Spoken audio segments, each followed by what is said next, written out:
Pasti.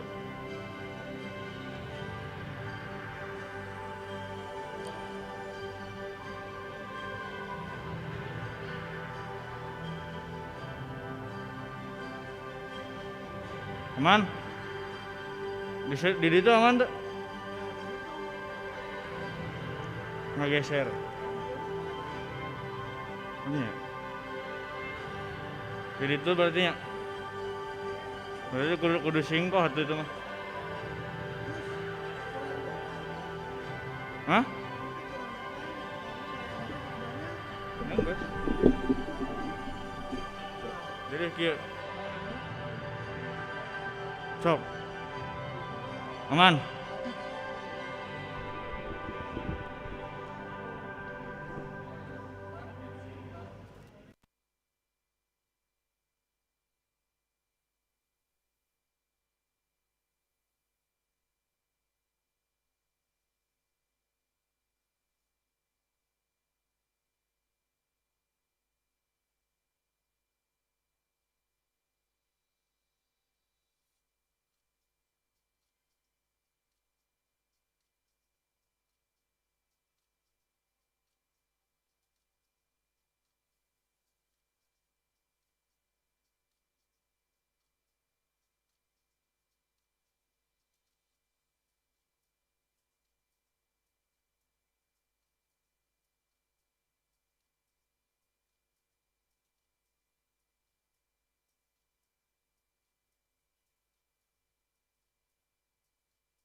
strategically lies in the heart of Coral Triangle.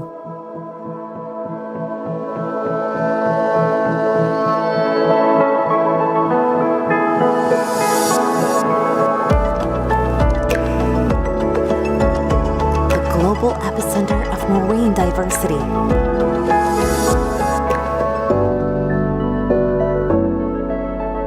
Beyond doubt is a diverse paradise. Indonesia's underwater has so much to offer. Its beauty is unparalleled.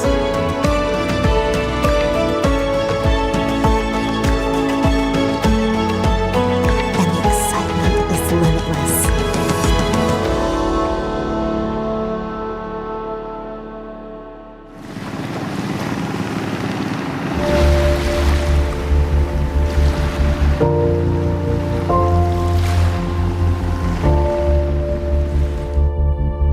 Indonesia has raised the bar in implementing health protocols for diving activities.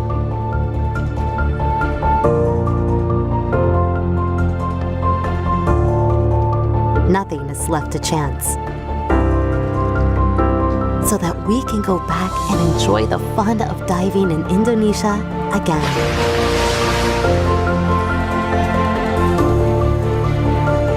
Or challenge yourself to the next level.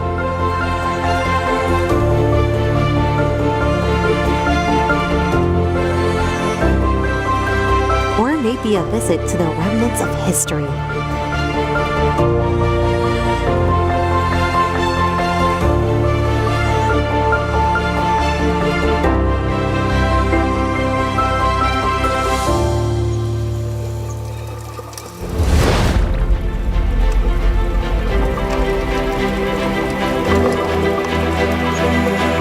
Or explore the best muck diving site in the world. Be prepared to be mesmerized by unique and exotic marine life. Such a paradise for macro photographers too.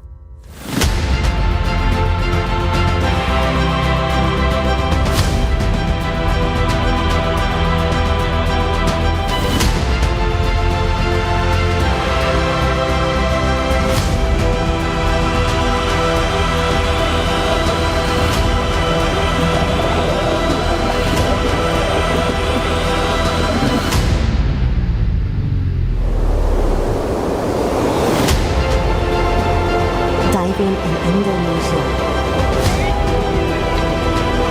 It's safer and more fun.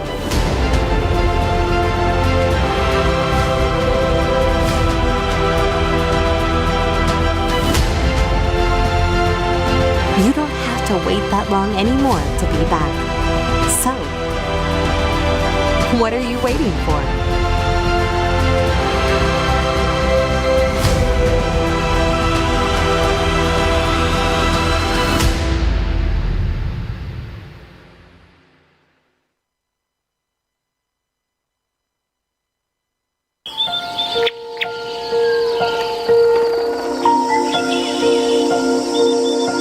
It's just us and nature, the way it should be.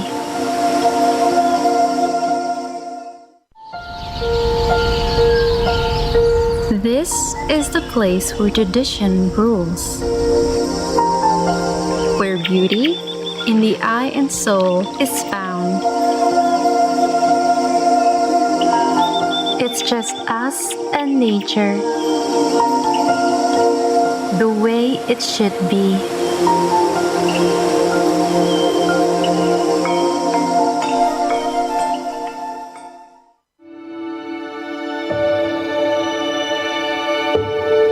We know you have been longing for a good holiday in Bali. Indonesia cares, so it's been preparing for your safe return. Ngurah Rai International Airport has been awarded the Safe Travel Stamp by the World Travel and Tourism Council for its commitment to implement the COVID-19 health protocols.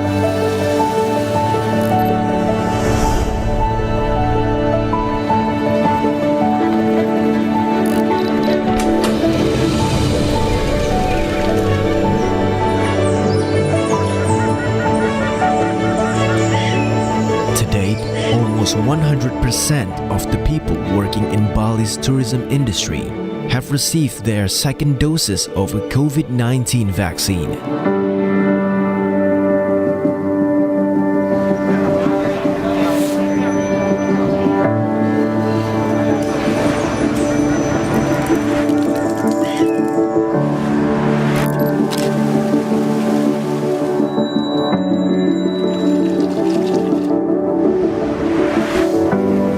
Furthermore, 1,006 tourism businesses in Bali, including hotels, restaurants, tourism attractions, and others, have been granted the Indonesia Care certification from the Ministry of Tourism and Creative Economy for their consistent implementation of COVID-19 health protocols.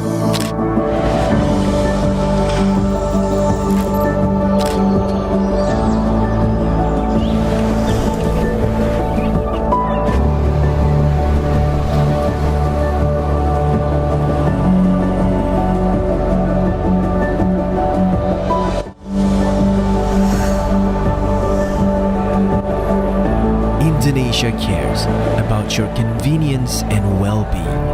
And when the time comes, the island of the gods will be ready to welcome you with utmost warmth.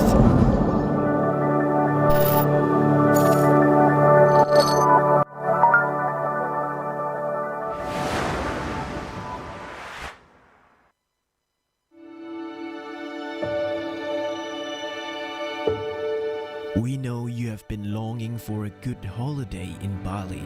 Indonesia cares, so it's been preparing for your safe return. Ngurah Rai International Airport has been awarded the Safe Travel Stamp by the World Travel and Tourism Council for its commitment to implement the COVID-19 health protocols.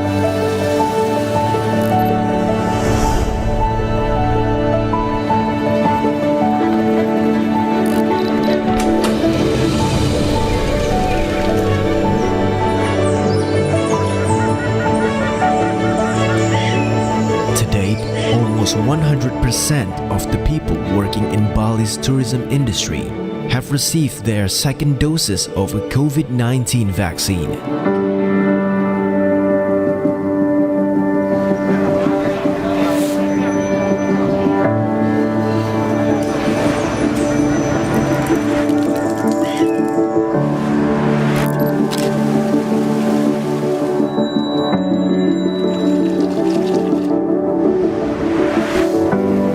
Furthermore, 1,006 tourism businesses in Bali, including hotels, restaurants, tourism attractions, and others, have been granted the Indonesia Care certification from the Ministry of Tourism and Creative Economy for their consistent implementation of COVID-19 health protocols.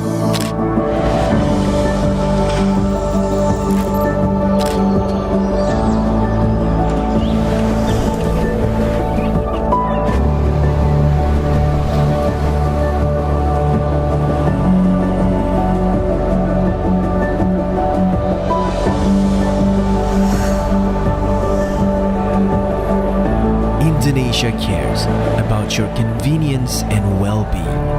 And when the time comes, the island of the gods will be ready to welcome you with utmost warmth.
This is our country, the land of majesty, home to cultural wealth and natural beauty.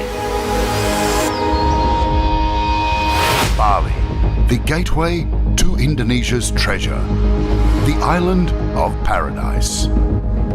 Danau Toba, known for its picturesque mountains, set against the cool, clear, enormous crater lake. Good morning, ladies and gentlemen.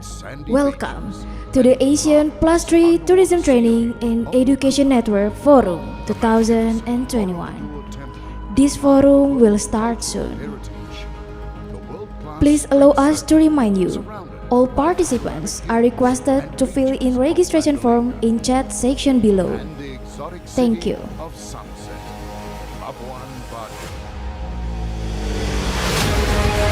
The Indonesian archipelago is also known for the history of its bountiful spices, brought to the world by the sailors through the spice route, the pioneer of commodity trade carried out by the Indonesian ancestors and tribes.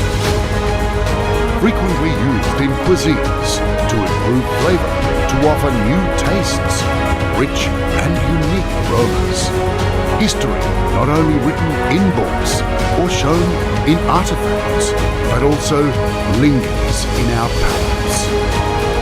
The extravagantly delicious rendang, the Indonesian all-time favorite dish, nasi goreng, the iconic satay drenched with spicy peanut sauce, gado-gado, kecap manis, and delightful soto ayam. Every traditional recipe contains at least a dozen spice ingredients, resulting in a remarkable and distinctive flavor loved by many. Spices are now packed in hygienic and more practical packaging, processed with modern technology and international food safety standards, without reducing their rich flavors. Now, they are ready to be used in 4,000 Indonesian restaurants worldwide, worth $2 billion of export value in 2024. Enjoy the soul of authentic Indonesian spices at Indonesian restaurants around the world, and of course, at your own dining table. Be ready to enjoy world heritage. Indonesia, spice up the world.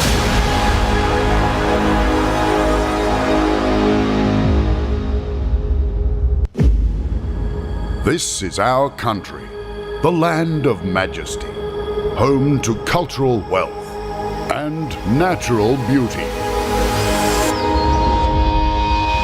Bali, the gateway to Indonesia's treasure, the island of paradise.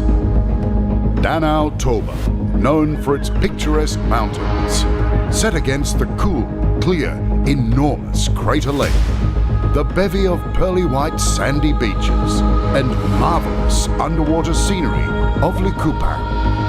The magnificent Borobudur Temple, part of the world's cultural heritage. The world-class street circuit, surrounded by panoramic hills and beaches of Mandalika. And the exotic city of Sunset, Labuan Bajo. The Indonesian archipelago is also known for the history of its bountiful spices, brought to the world by the sailors through the spice route, the pioneer of commodity trade carried out by the Indonesian ancestors and tribes. Frequently used in cuisines to improve flavor, to offer new tastes, rich and unique aromas. History not only written in books or shown in artifacts, but also lingers in our palates. The extravagantly delicious rendang, the Indonesian all-time favorite dish, nasi goreng, the iconic satay drenched with spicy peanut sauce, gado-gado, kecap manis, and delightful soto ayam. Every traditional recipe contains at least a dozen spice ingredients, resulting in a remarkable and distinctive flavour loved by many. Spices are now packed in hygienic and more practical packaging, processed with modern technology and international food safety standards, without reducing their rich flavours. Now, they are ready to be used in 4,000 Indonesian restaurants worldwide, worth $2 billion of export value in 2024. Enjoy the soul of authentic Indonesian spices at Indonesian restaurants around the world, and of course at your own dining table. Be ready to enjoy world heritage. Indonesia, spice up the world.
Republic of Indonesia's national anthem, Indonesia Raya.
Thank you.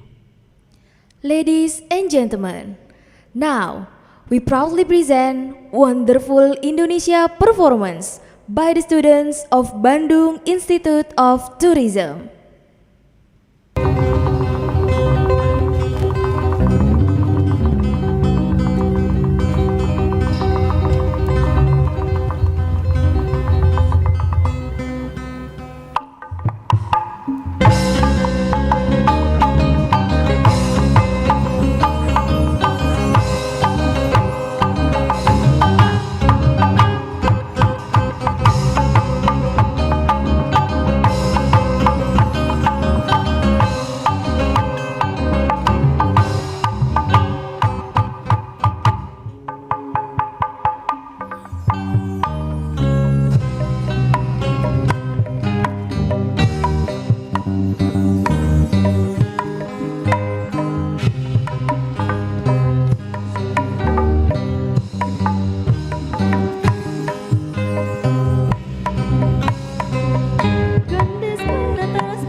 Ciri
Welcome to the first day of ASEAN Plus 3 Tourism Training and Education Network Forum 2021. His Excellency, Minister of Tourism and Creative Economy of Republic of Indonesia, Mr. Sandiaga Salahuddin Uno. the distinguished ASEAN Plus 3 colleagues, The Honorable Mrs. Niwayan Giri Adnyani, as Permanent Secretary of Ministry of Tourism and Creative Economy, Republic of Indonesia. the Honorable Mr. Wisnu Bawa Tarunajaya, as Deputy Minister of Forum, Resources and Institution of Minister of Tourism and Creative Economy, Republic of Indonesia. Dr. Lee Kwang Lan, as Assistant Director for ICT and Tourism of ASEAN Secretariat.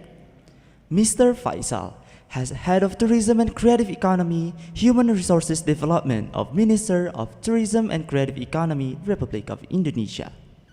Mr. Andar Danova L. Gultom, as Acting Director of Bandung Institute of Tourism and host of Apttten Forum 2021. All the distinguished speakers, tourism academia, resources, scholar communities, participants, ladies and gentlemen. A good morning to you from Bandung and welcome to the ASEAN Plus 3 Tourism Training and Education Network Forum 2021. It's our honor to be your Master of Ceremony for this forum. I am Halimatu Sa'dia. And I am Anthony Samuel. Apttten Forum 2021 is organized by Ministry of Tourism and Creative Economy, Republic of Indonesia. This forum will unite the practitioners, academic, and industry to discuss about the strategic partnership collaboration, link and match with industry, and also scholar community.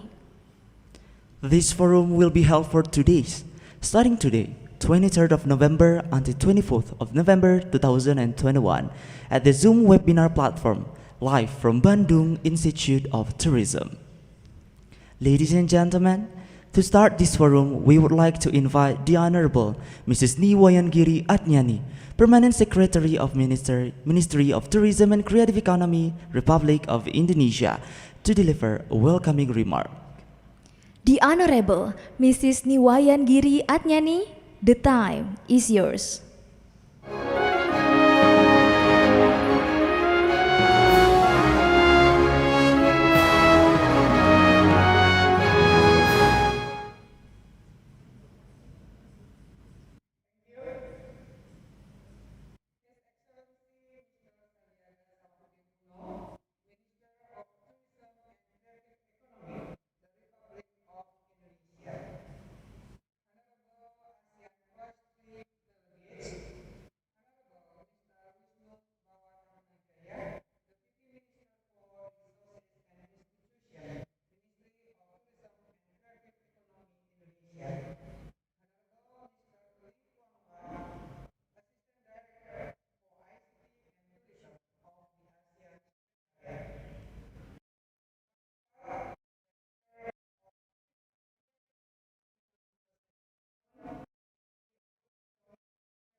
established ASEAN Plus 3 Tourism Training and Education Network, or Apttten, is indeed in line with the Strategic Direction 1, Activity 1.4 under the ASEAN Tourism Strategic Plan 2016-2025 to raise capacity and capability of tourism human capital through continue the implementation of the ASEAN MRATP, prepare and implement the ASEAN Tourism Human Resource Development Plan in coordination with the ASEAN Tourism Resources Management and Development Network.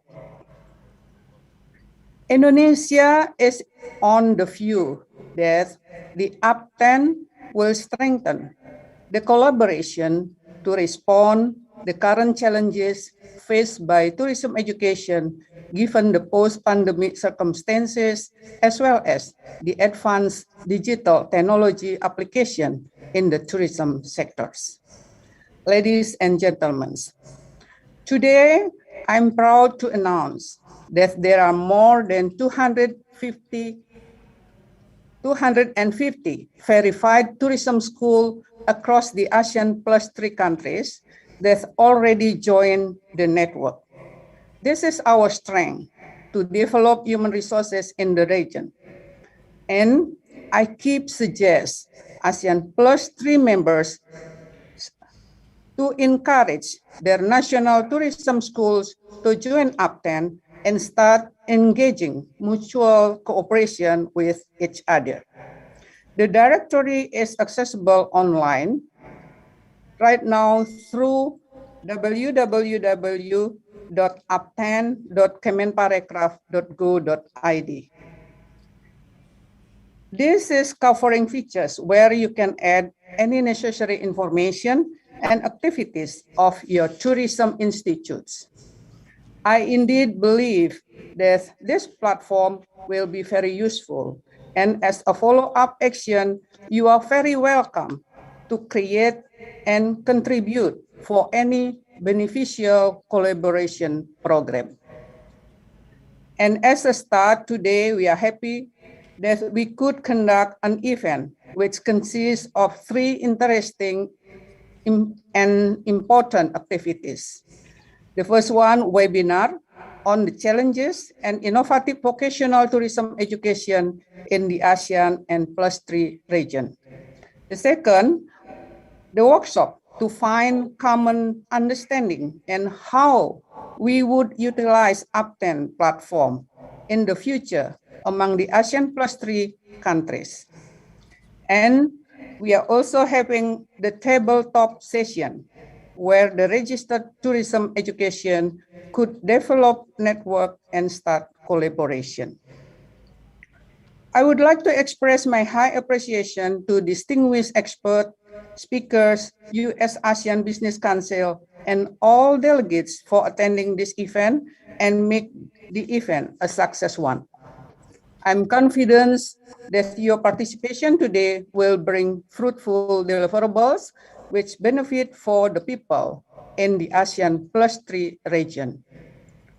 My appreciation also goes to all member states and Plus 3 countries, as well as the ASEAN Secretariat for the endless support of the Apttten establishment and making this event successful. My thanks also goes to Indonesia team for your effort in preparing directory, website, and today's event. I finally conclude my remarks by thanking once again to everyone. I believe you will enjoy the whole sessions, and I wish a fruitful outcome of the forum. I thank you. Wassalamualaikum warahmatullahi wabarakatuh. Thank you, the Honorable Mrs. Niwayangiri Atnyani, for delivering the welcoming remark. Ladies and gentlemen, we would like to invite Dr. Lee Kwanglan as Assistant Director for ICT and Tourism of ASEAN Secretariat to deliver a welcoming remark. To Dr. Lee Kwanglan, the screen is yours.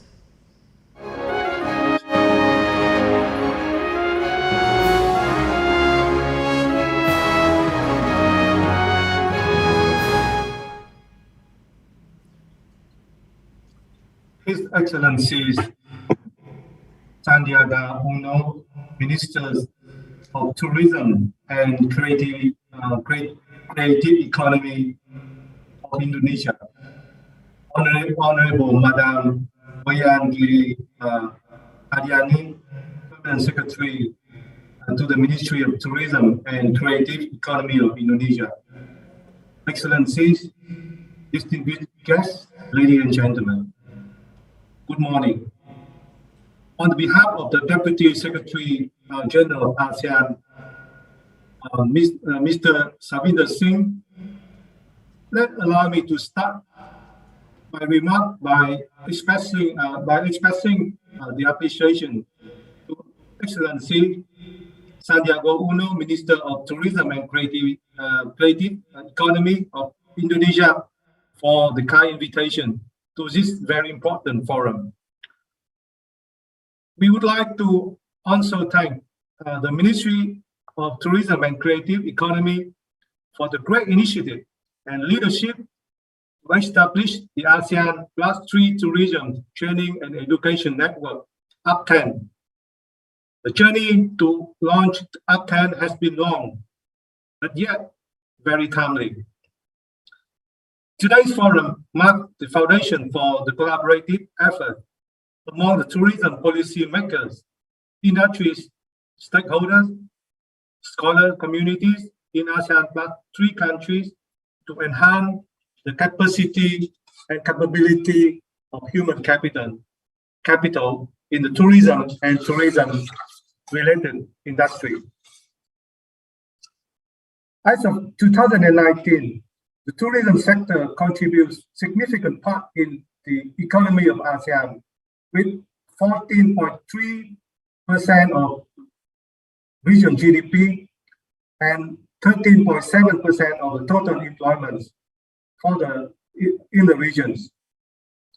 As we all have witnesses, the tourism sector is one of the hardest hit sector in ASEAN, and it will likely be the last to exit the crisis. In 2020, the tourism sector of ASEAN experienced a sharp decline of 18.8% in terms of international travel arrival, along with a significant loss of 75.8% in tourism visits, the worst ever seen the last financial crisis. In the first quarter of 2021, most ASEAN member countries have reported a further decline in the international arrival and tourism visit by more than 90%. As a consequence, millions of jobs at risk and thousands of business, especially micro, small, and medium-sized enterprises, on the verge of collapse and halting the economic growth. The International Labour Organization estimated that the job of at least 15.2 million workers in the tourism sector were at risk due to the pandemic. As such, reviving the tourism sector is an imperative in ASEAN recovery strategy as the means to sustain income, livelihood of millions of family, employees, and local communities. Excellencies, distinguished guests, ladies and gentlemen, being guided by the post-COVID-19 pandemic recovery plan for the ASEAN tourism, the ASEAN tourism industry is firmly on its path towards the recovery resilience. All ASEAN member countries remain committed to their collective efforts to address the common challenge due to the pandemic. One of the major challenges is the structural shift to the tourism employment as a result of the pandemic. The new business model and the best practices in combination with digital technology likely cause systematic change to the job function of the hospitality workers, the flexibility of skill and new skill in the tourism sector.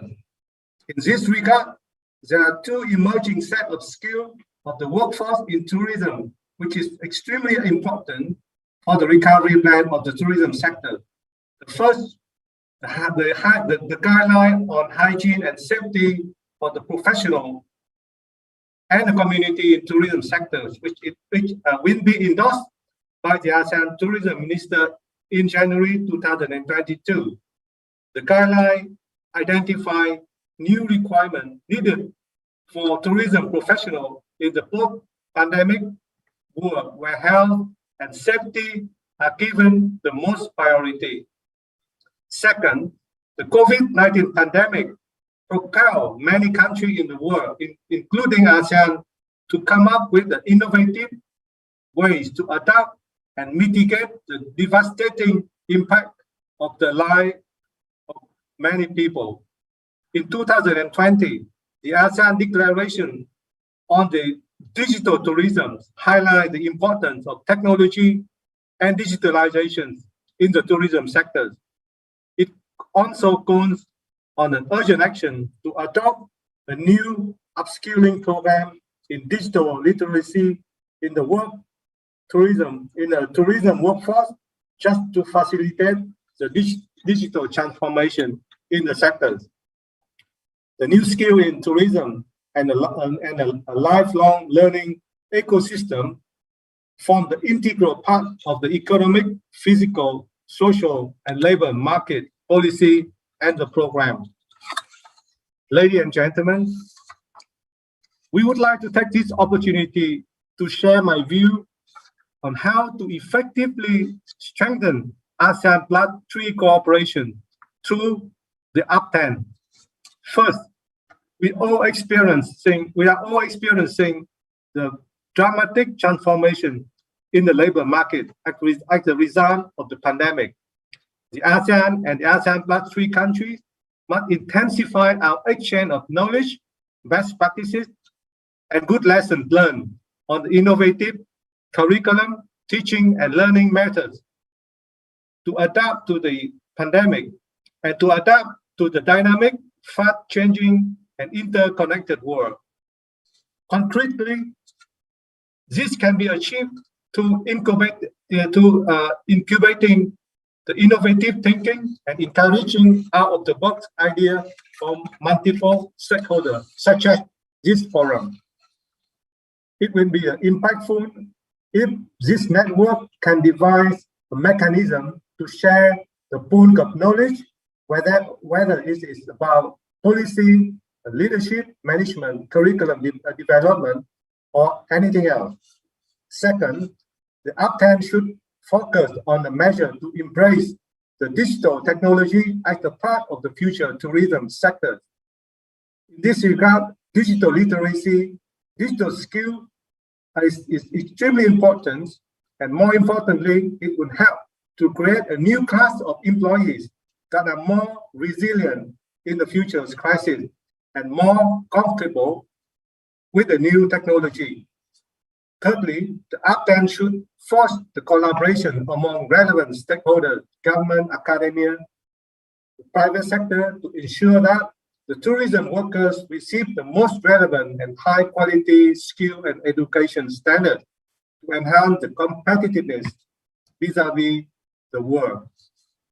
And last but not least, I encourage the tourism. This forum will help to come up with the action plan to materialize the objective set forth and using the post-COVID recovery plan for ASEAN tourism and the ASEAN tourism strategic plan as the reference documents. Excellencies, distinguished guests, ladies and gentlemen, with that note, I would like to end my remark, and I hope that we will have a very fruitful discussion in the next 2 days, and I will take the lesson learned and knowledge that come from this forum to inspire many others in contributing in the journey for the tourism to recover. Thank you very much.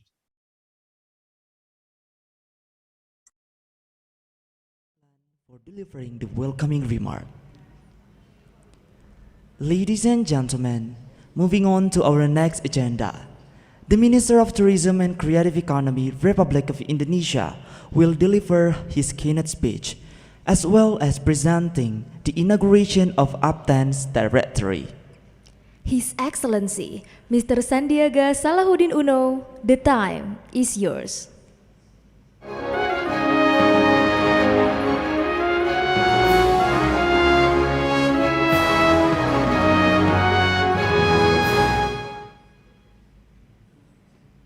Thank you very much. Bismillahirrahmanirrahim. Assalamualaikum warahmatullahi wabarakatuh. Waalaikumsalam warahmatullahi wabarakatuh. Good morning and greetings from Makassar, South Sulawesi. In fact, I'm actually in Maros, just outside the Makassar city, and I am very delightful to greet all of you in this very prestigious inaugurations of Apttten directory, as well as this online event. Honorable ASEAN Plus 3 colleagues, Honorable Ibu Niwayan Giri Adnyani, Permanent Secretary of the Ministry of Tourism and Creative Economy of the Republic of Indonesia, Bapak Wisnu Bawa Tarunajaya, my colleague, Deputy Minister for Resources and Institutions of the Ministry of Tourism and Creative Economy of Indonesia, Mr. Lee Quang Lan, Assistant Director for ICT and Tourism for ASEAN Secretariat, Bapak Faisal, Head of Tourism and Creative Economy, Human Resources Development of Ministry of Tourism and Creative Economy of Indonesia, my dear friend Bapak Andar Danova Gultom Horas, Acting Director of Bandung Institute of Tourism and host of Apttten Forum 21, distinguished speakers, tourism academia, researchers, scholars, communities, participants, ladies and gentlemen. First and foremost, we extend our praise to Almighty Allah Subhanahu wa Ta'ala. Because of His blessing, we can join the event of ASEAN Plus 3 Tourism, Training, and Education Network, or Apttten Forum 21. Let me start by highlighting the significant contributions of tourism to job creations and employment, according to WTTC. Prior to the pandemic, travel and tourism accounted for 1 in 4 of the new jobs created across the world. 1 out of 4. It's almost 25% and 10.6% of all jobs, around 334 million. In a UNWTO report, considering ILO modeled estimates for employment in the accommodations and food services sectors, it was clear that tourism has been one of the key job creators in the G20 countries in the period of 2010 to 2018. While employment in all sectors grew by 8% in the G20 economies in this period, employment in accommodations and food services grew 3 times faster at a rate of 30%. Indonesia also experienced the same positive trend. In the period of 2011 to 2019, the tourism sector's average annual growth in its employment rate around 8.11%. In 2019, the share of employment in tourism and related industries accounted for 11.83% of total employment, contributing nearly 15 million or around 14.9 million jobs. Given the immense magnitude of tourism to total employment and economic growth, the Indonesian Ministry of Tourism and Creative Economy pays our highest concern to human capital development. We led the development of the ASEAN Common Competency Standard for Tourism Professionals, including the toolboxes, and coordinated the consensual agreement of ASEAN mutual recognition arrangements of tourism professionals for jobs in accommodations and travel services. With our capacity as chair of ASEAN Tourism Professional Monitoring Committee, or we call it ATPMC. We recently collaborated with Thailand to develop ASEAN MICE, an event competency standard. At the national level, we are also focusing on tourism vocational education and training, or FET, by regularly organizing trainings and certifying our tourism professionals. As of today, we have been facilitating thousands of trainings and certify more than 200,000 tourism professionals and counting. We are now even looking at other sets of additional skills and competencies that would make tourism professionals more relevant to respond current challenges. These challenges include the disruptions caused by digital technology, the challenge to resume post-COVID travel at the utmost safely manner, and the challenge of globalizations. Distinguished participants, ladies and gentlemen, challenge of digital technology is omnipresent. Never in the previous era that technology, talent, and transformations would be the most trending topics in every industry, including tourism. We have witnessed how much tech unicorns have changed consumer behavior and affect the way they travel. You have experienced how big data and artificial intelligence, or AI, including their analytic, have been heavily utilized to help industry grow. And it was just few months ago when Elon Musk declared that Tesla is developing humanoid robot which can perform such repetitive jobs typically done by humans. Now for the million-dollar questions. Are tourism industries ready for it? Are we ready? Why do tourism professionals need to embrace those advanced technology? What innovations could we do to ensure that our skills that we have today will be relevant for the jobs for tomorrow? I repeat the questions. Do we have the skills today that will be relevant for the jobs of tomorrow?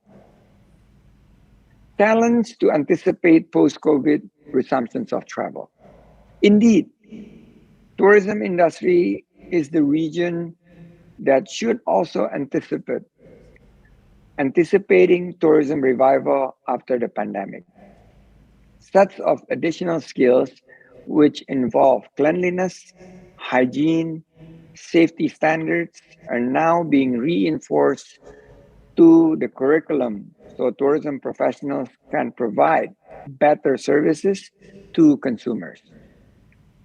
Through skills and knowledge of a safe, healthy, and sustainable tourism, it would also certainly restore trust and confidence from tourists so they can resume to travel to our destinations. We also have issues of challenge of globalization. We need to be prepared, more prepared for globalizations and the wider mobility of tourism professionals. As it is widely known, Regional Comprehensive Economic Partnership, or ASEAN Plus 6, will take into effect on 1st January 2022 in just a couple of months. Tourism industries, as well as its professionals, must equip themselves so they have the necessary qualifications to provide their services beyond their national level. This is when the continuous learning processes occur, with end-to-end certifications becoming more important than ever before. Distinguished participants, ladies and gentlemen, hence, in the spirit to respond those challenges, Indonesia has the initiative to revamp the existing ASEAN Tourism Training and Education Network, or we call it Apttten, directory, and expand it to be ASEAN Plus 3 Tourism Training and Education Network, or Apttten directory, with full assistance from ASEAN and plus 3 member states.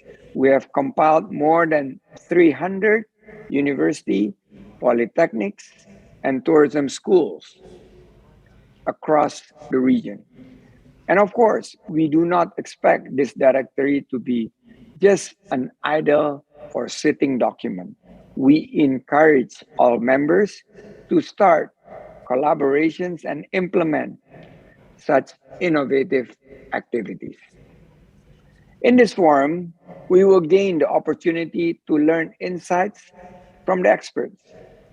Most of them are prominent lecturers and figures from reputable university and industries in the region. Today, we discuss how member of Apttten will also conduct tabletop where they can meet, develop network, and discuss future possible collaborations in a virtual and innovative way. Today, we celebrate tourism. We put education as our priority, and we work through our network so we can recover together and recover stronger. Distinguished participants, ladies and gentlemen, to conclude my remarks, I would like to touch the issue of Apttten website launching and inaugurations. I would like to extend my highest appreciations to ASEAN Plus 3 NTOs, ASEAN Secretariat, distinguished speakers, and last but not least, my team at the Indonesia Ministry of Tourism and Creative Economy, as well as the Bandung Tourism Institute, for the successful arrangements of this event. I wish you all a fruitful forum and stay put to find other good news from Indonesia next year in our capacity as chair of G20 and chair of ASEAN Tourism. With this opportunity, I am pleased to introduce to all of you a web-based directory which can be a platform of collaborative networking between tourism leaders, policymakers, educators, researchers, consultants, industry practitioners, and scholars communities. And with blessing from Allah subhanahu wa ta'ala, I am pleased to inaugurate the Apttten directory. May Allah subhanahu wa ta'ala bless our endeavors, and may you and your beloved ones are always safe and healthy. Thank you. Wabillahi taufiq wal hidayah. Wassalamualaikum warahmatullahi wabarakatuh. Referring to the Asian Tourism Strategic Plan 2016 until 2025, with strategic direction number 1, enhance competitiveness of ASEAN as a single tourist destination. And it is elaborated into Strategic Action Point 1.4, called Raise Capacity and Capability of Human Capital. Asian Tourism Training and Education Network Apttten as a strategic network institution for enhancing people's quality of life through tourism education within the Asian member states was strengthened. journey of Apttten was then enhanced by plus 3 other countries, namely China, Japan, and the Republic of Korea. So now what previously known by Apttten, it became Apttten. The Ministry of Tourism and Creative Economy of the Republic of Indonesia is pleased to present a web-based platform that compile every necessary information regarding institutions, universities, college and polytechnics across ASEAN plus 3 under the name of Apttten Directory. Here we can find more than 400 institutions. Offer tourism study which have been curated by ASEAN plus 3 NTOs, including some latest updates on their activities. This directory is able and can be utilized to strengthen the collaborative network of tourism leaders, policymakers, educators, researchers, consultants, industry practitioners, and scholar communities across ASEAN plus 3. Go check this out, type apttten.kemenparekraf.go.id and start expanding your network and collaborate with each other.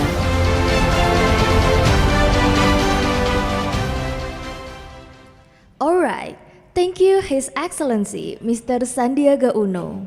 Now, let's take a picture for documentation. To all panelists, please turn on your camera. Thank you.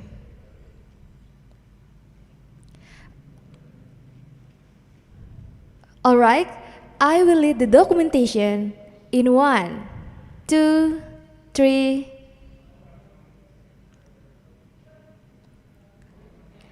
Alright, one more time. In 1, 2, 3. Thank you very much. Thank you, His Excellency, for the keynote speech and leading the inauguration of Apttten Directory. The Apttten Directory and Forum 2021 is officially open for all ASEAN Plus 3 members and all participants. It can be accessed through apttten.kemenparekraf.go.id. Next is our main agenda, the opening session seminar with the topic, the strategic partnership collaboration, link and match with industry and scholar community.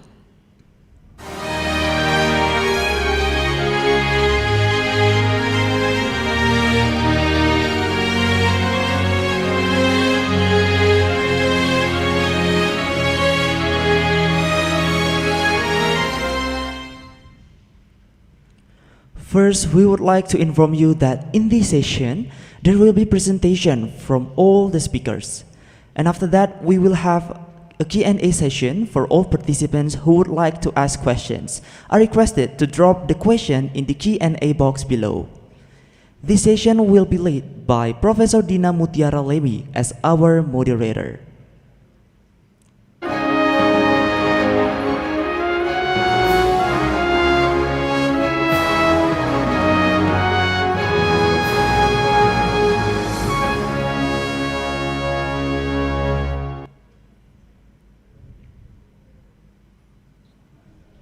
Good morning to you, Professor Dina. How have you been in this wonderful morning?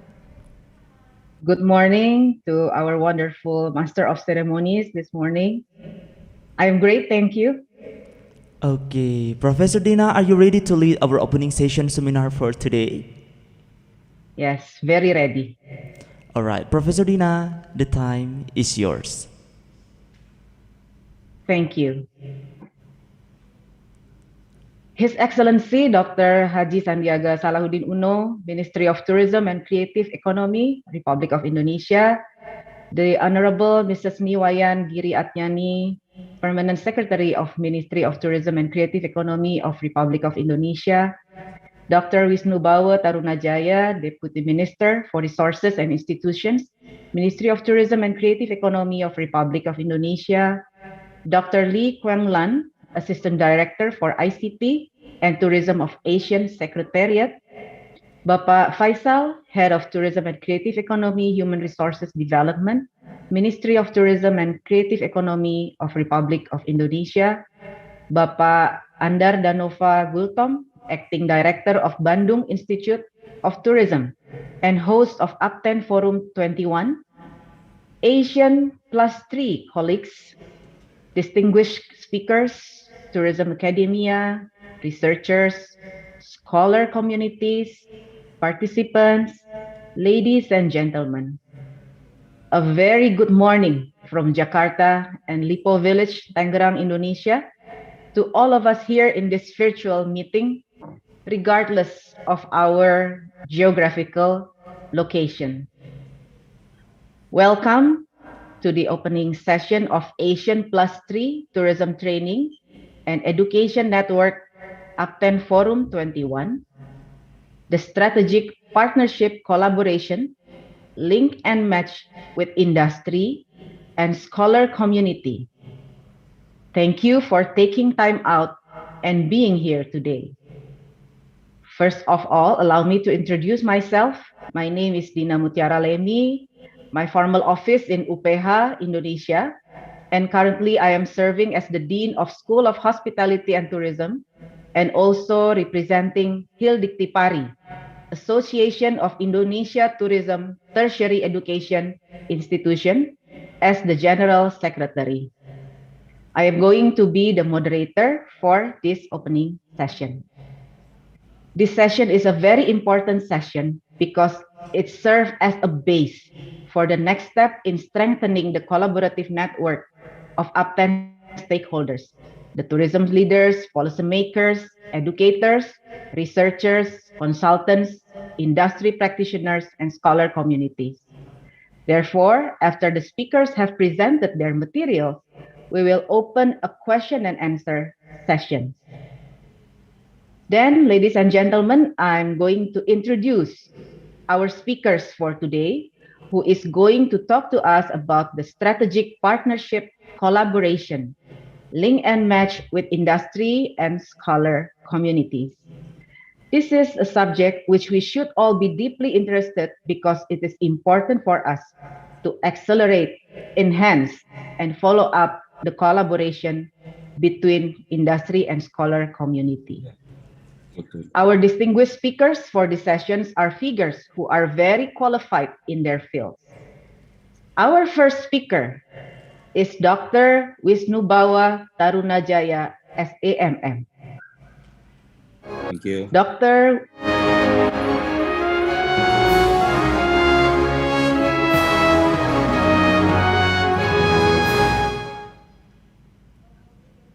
Wisnubawa is the government official in the Ministry of Tourism and Creative Economy of the Republic of Indonesia. He currently serves as the Deputy Minister for Resources and Institutional. He obtained his doctorate degree from Pajajaran University, Bandung, while his master degree is from Erlangga University, Surabaya, and his bachelor degree is from Udayana University, Bali. Good morning, Dr. Wisnubawa. Morning, Ibu Dina. Okay. How are you, Ibu Dina? Great, thank you, Pak Wisnu. Then our second speaker is Professor Dr. Joachim Olhoff, PhD, MBA.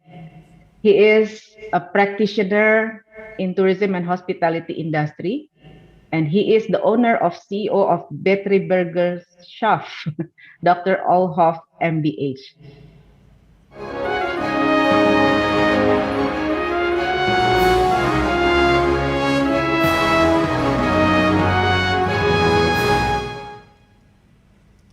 Good morning, ladies and gentlemen.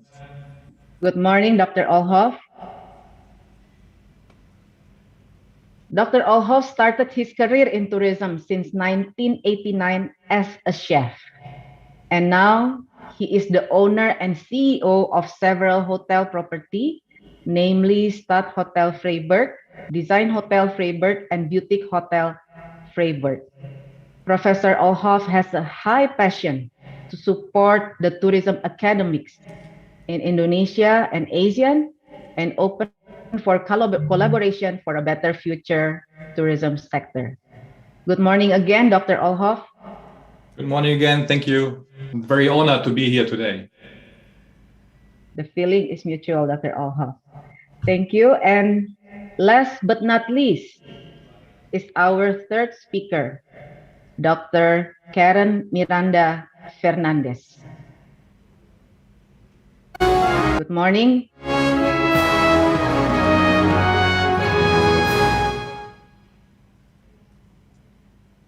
Good morning, everyone. Dr. Karen Miranda Fernandez is positioned as the Vice President for Southeast Asia, Asia Pacific Institute for Events Management. She is also an educator, author, practitioner, and international speaker in the field of events, tourism, and hospitality. She already published some of her research, and she has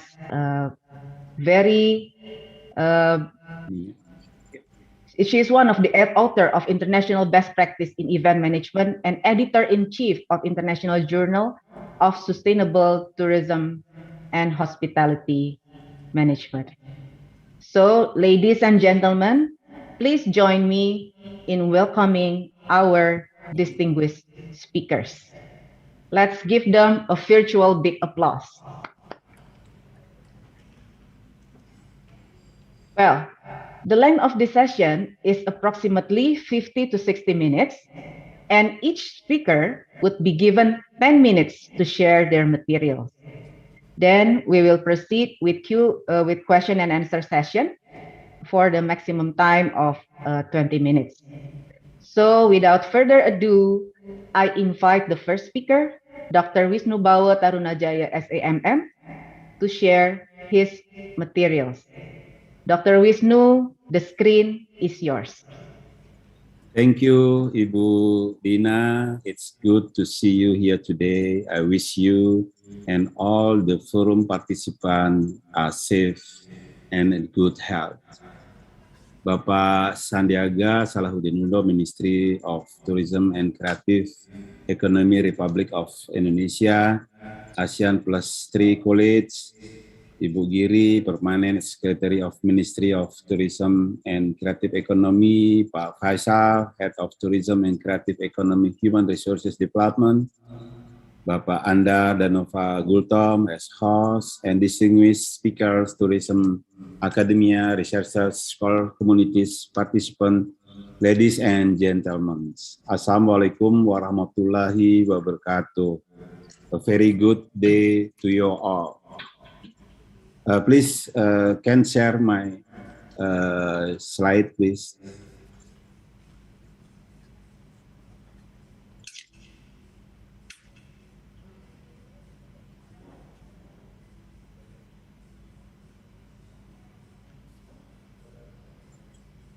To begin my presentation, allow me to thank the organizer for inviting me in this ASEAN Plus 3 Tourism Training and Education Network Forum 21st in the theme of the strategic partnership collaboration, link and match with industry and scholar community. It is indeed a great opportunity for me to share about collaboration among tourism education, tourism industry, and community toward quality tourism development. Next, please. The strategy in Indonesian tourism development is slightly shifting from quantity tourism to quality tourism. This concept have become an important transformation in order to attract tourism to stay longer in the destination and spend more. To support the development of quality tourism, there is a need to accelerate collaboration and cooperation between tourism education institutions as the provider to create future tourism professionals, as well as tourism industry as the place for tourism professionals provide their service for tourists. In addition, support and active participation by the community in the destination is also important to deliver authentic experience for tourists during their stay. To achieve the goals of quality tourism, there are several main values that we have to take into consideration during the development of national tourism strategy. Firstly, quality tourism needs to be sustainable, which means it should give benefit for local community, conserve the environment and preserve the local social culture, and at the same time, increase the economic growth. Secondly, the tourism service need to be based on competency standard. Indonesia has been developing several competency standard documents, including National Working Competency Standard, Tourism Qualification Framework, as well as the toolboxes for training purpose. The standards are developed in order to harmonize the service standard within the destination in Indonesia.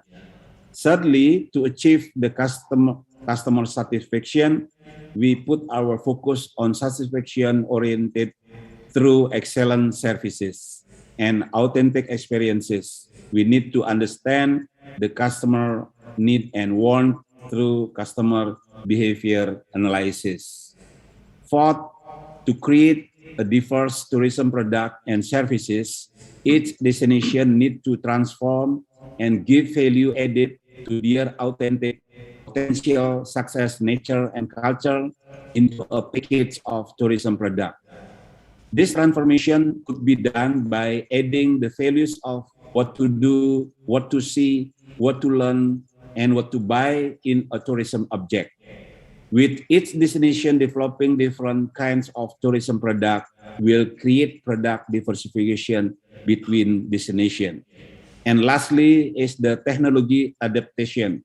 Tourism sector nowadays is heavily really on digitalization throughout every phase of their traveling, from pre-travel research, booking or reservation, travel purchase, and payment will involve various online platforms to ease the process. Next slide, please. One of the most important aspects in the process toward quality tourism is the human capital development. The initial stage to create a professional and competitive tourism professional start from vocational education. The curriculum applied in vocational institution needs to cover three particular elements, namely skill, knowledge, and attitude toward customer. In addition, the curriculum needs to be based on competitive standard and aligned to the needs of the industry itself. On this matter, there is an urgency for a vocational education institution as the provider to create tourism professional to collaborate with the industry as the user to minimize any gap between what the student get during their study and what they are going to apply industry. The approach such as student internship or industry practitioner training team are some example to do such collaboration. A formal academic is not the only platform to increase the capacity of tourism human capital. The process of community empowerment is also an important element to support the whole development of toward quality tourism. We believe that active participation and excellent services from the local community surround destination will also give an exceptional and authentic experience for visitor. Next slide, please. As for tourism sector, we have been developing a qualification framework according to the level of education to fulfill the needs of the level occupation in the industry. In the development of tourism professional, it is important to identify qualification and its study program, as well as to do an occupation profiling for each qualification that students need to accomplish within the years. The result of this identification will be the base for curriculum development, which consists of three important elements in vocational study, namely in class theory, demonstration class, and on the job training program. In addition, the process of qualification and occupation in vocational study need to involve recent input from tourism stakeholders, particularly from the industry, to get new insight on what kind of occupation and in what level of qualification that the industry need in the future operation of travel and hospitality. Tourism vocational studies are currently implementing this level of qualification and occupation framework to ensure that is aligned with the industry requirement. Next slide, please. The human capital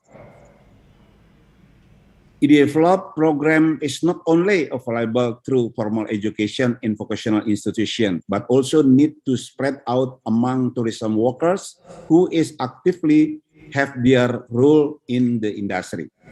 The Ministry of Tourism and Creative Economy is actively design a program to reduce the issue of skill gap in travel and tourism industry.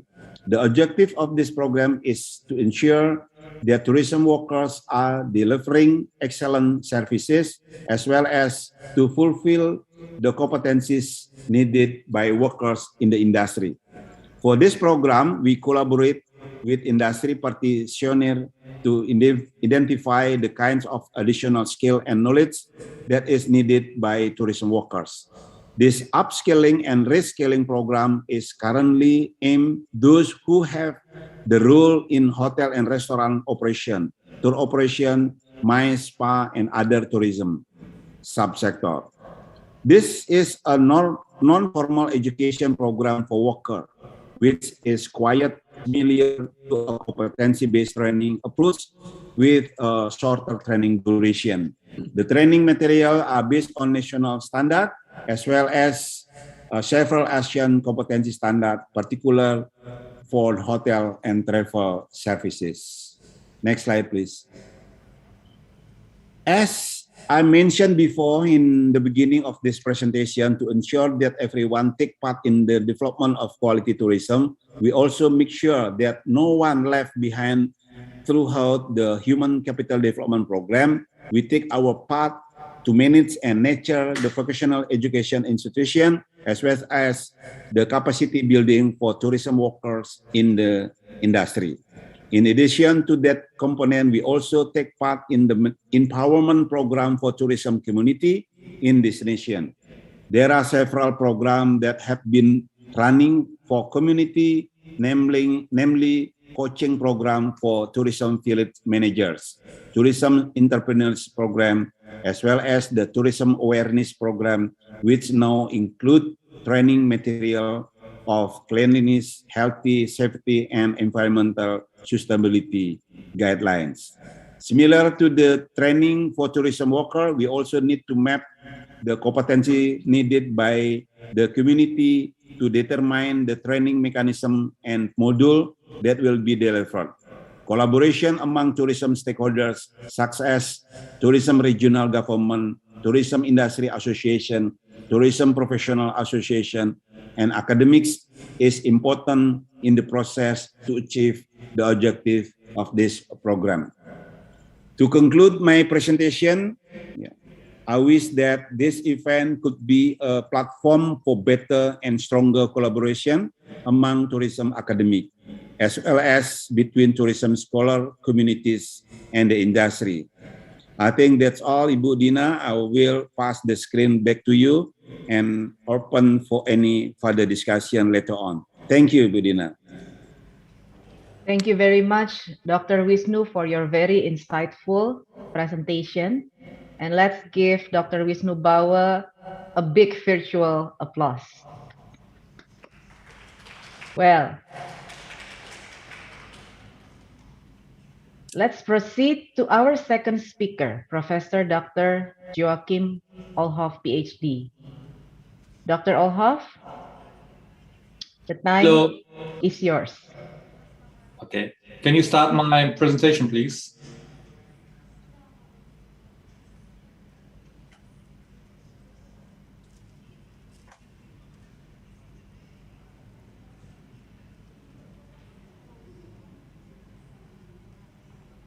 Thank you very much.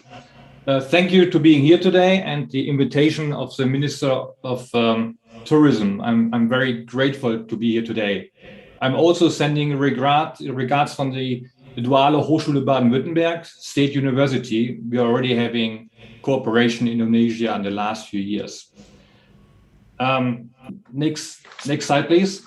Let me repeat a sentence a young lady said. I'm sure everyone knows Malala. One child, one teacher, one book and one pen can change the world. Think about that. What does it mean? Young people should be in the center of all our acting. We have to think different ways. Maybe we should think about study and travel, study and work. We have to be open for new ways. I have a little agenda here. This 5 points, I want to go a bit deeper. Unfortunately, I only have 10 minutes, so I'm only cutting a few surfaces. Okay, next, please. First of all, I want to give you a short reflection of my activities in Indonesia. I'm already in the country for over 10 years. I started together with the university in Germany a program with the SDP Bandung with the former director, Pa Anang, and this was very successful. This also got supported by Mr. Zulkifli. He is now the director of Palembang. Thank you very much to these two guys. I'm very grateful that you supported me in that one. Unfortunately, this program got stopped. Our university is not very happy about that. And I hope we can start again. So I already talked to some people who are having influence on that. Because we already had exchange of students coming to Germany. We sent German students also to Indonesia, and it was very, very successful. But it's no time to look back and think about bad things. So let's look in the future. We have to find different ways, maybe having a restart. The University of Baden-Württemberg is ready to start again, if this is wanted. Next, please. Just continue. Yeah. I want to talk about what I expect from the political areas, not only in Indonesia, all political areas. It is time to think different ways. Learning is not a one-way road that you only can get further if you've done something else. We have to think differently. We don't value life experience. We don't value maybe different experience we had. I started as a simple chef, become master chef, and then I started to study when I was over 30. Life experience should be the base. So we should give credit points maybe to all learnings. Little studies, maybe only a month, maybe 2 years or 3 years of completely studying. We have to value everything to continue. Studying is not only step by step. Studying and learning is a lifetime experience. And it starts already in primary school, not only in universities. Even simple people can change a lot. Next, please. I'm expecting, and we should think about it, what can government make easier, especially when we have partnerships, how to get visa faster, how we're getting more support from governments, especially about fasten the processes. Sometimes it takes too long. We already started to get some students here also for work. It's not just studying, but the process was too long that the student says, okay, I don't want to wait 1 year to get my permits. So we have to continue and be faster. Next, please. And also we should making things easier for foreigners to act in Indonesia and also in Germany, maybe also in other countries. The legal gaps are too high. I'm sure if it would be a bit lower and more supported, we can transfer know-how much faster. The industry doesn't have time. What we do today and try to develop today will maybe happen in 2-3 years, especially when we invest. It's not like we're doing something now and everything will be ready. It doesn't work like that. What do we expect from universities? We have to make sure we're having English-speaking courses. The experience in the past showed both sides. Without that, it doesn't work. Next, please. We also should think about maybe double degree in universities. If you study in 2 sides, why should the students not benefit from that? Also, maybe dual training. Please continue my presentation. Exchange of teacher. Now, I think it's very important that the teachers be also on both sides to see how does it work in another country. Continue, please. And of course, we should making an international advising board, maybe in the universities. For example, SDP Bandung should be also have an advisor from the partner university in Germany and the other way around. Because in our country, and that's my experience showed me that, we really don't know exactly about culture, way of thinking, worries and things like that. So make sure we prepare the students much better. Continue, please. The next one is for companies who are involved. Companies should show more interest and more respect to that what we do here, because they benefit in the end, and we should include them right on the beginning. Companies, they can pick good students. Of course, some hotels, for example, Accor is very active in Indonesia. They're supporting a lot, but maybe we have to include them a bit more. We have to make sure when the students go in the company that they already know what is their task in the companies, what qualification they need on both sides. I already have experience that companies getting students, but they don't know how to handle them properly. So they have to be well prepared. Please continue. And of course, if students or even trainees or workers come into companies, they should not be seen as cheap labor. This time is over. We can't do that anymore. Good work have to be paid, like speaker said before me already. No value for money. That is a great demand on companies. Next, please. Now the most important view we have to look at, the students. One individual student have a great impact of the future. Now, let me repeat Stephen Jobs. No, he studied something and he didn't know what's good for. Later he found out, wow, I studied how to writing, now it's good for Apple. He's not an expert in technology. He had different skills. And just before he died, he had a great speech in front of universities. He said, be crazy, be different. The future is yours, don't be afraid. I think we have to think different. Someone just said something about the founder of Tesla. He also someone who went ways and people said he's crazy and now he's successful. Bill Gates, they said, what are you doing? The parents said, if you don't go and study law, we don't support you. And now he's one of the richest person in the world because he went different ways. We have to include the students. We have to listen to them more and support them. Next, please. Next, please. Yeah. And now my last one is about how to founding the whole thing. Things need to be financed. Government, maybe they should think about cheap credits. Maybe they can support directly programs. We have to make sure that the partner universities support also. We here in the university in Freiburg, we're already heading for one program. This means for one semester, 6,000 euro already. We're already preparing Erasmus program, and unfortunately it was cancelled. Maybe we also should think about foundation. That's something I'm really personally interested in, and make sure that companies, individuals, and government pay into that one. I want to support young people with great abilities, but not with a financial background. It's easy to go to elite university and pick people, but we have to support people where the heart is on the right place.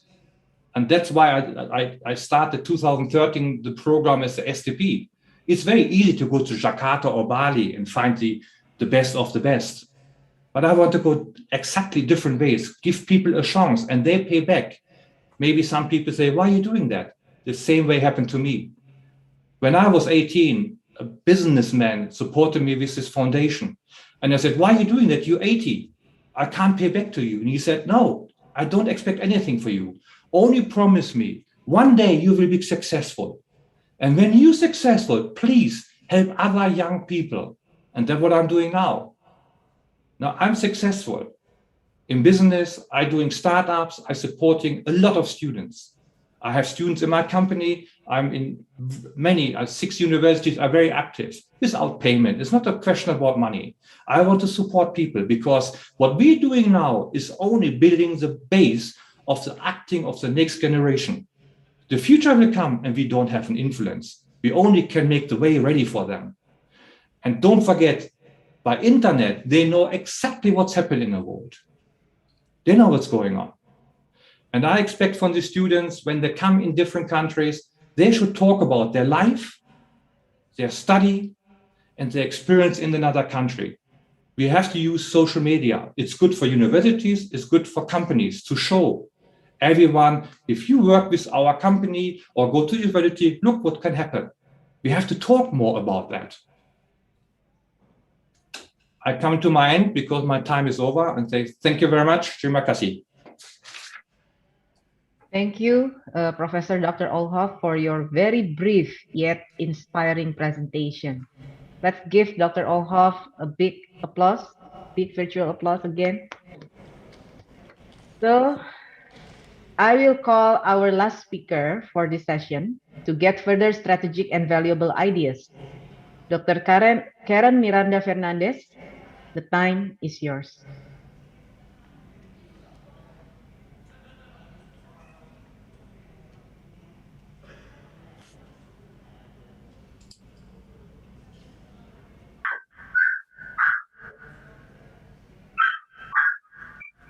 Good morning, everyone. Salamat pagi. On behalf of the Asia Pacific Institute for Events Management, I would like to thank the organizers, ASEAN +3, Ministry of Tourism and Creative Economy of Indonesia, as well as Bandung Institute of Tourism for this opportunity. Allow me to share my screen. Can you see the screen now? Yes, we can, Dr. Karen. Okay. So to start with, universities can be major resources in a company's innovation strategy. So this mutually beneficial partnerships can produce groundbreaking research and innovation that solves complex problems, drives economic growth, and creates a more skilled workforce. So there are major challenges in society, and universities and industry can combine their technical skills, knowledge, and resources to innovate and address those challenges. So my presentation is all about industry-university collaborations towards innovation strategy.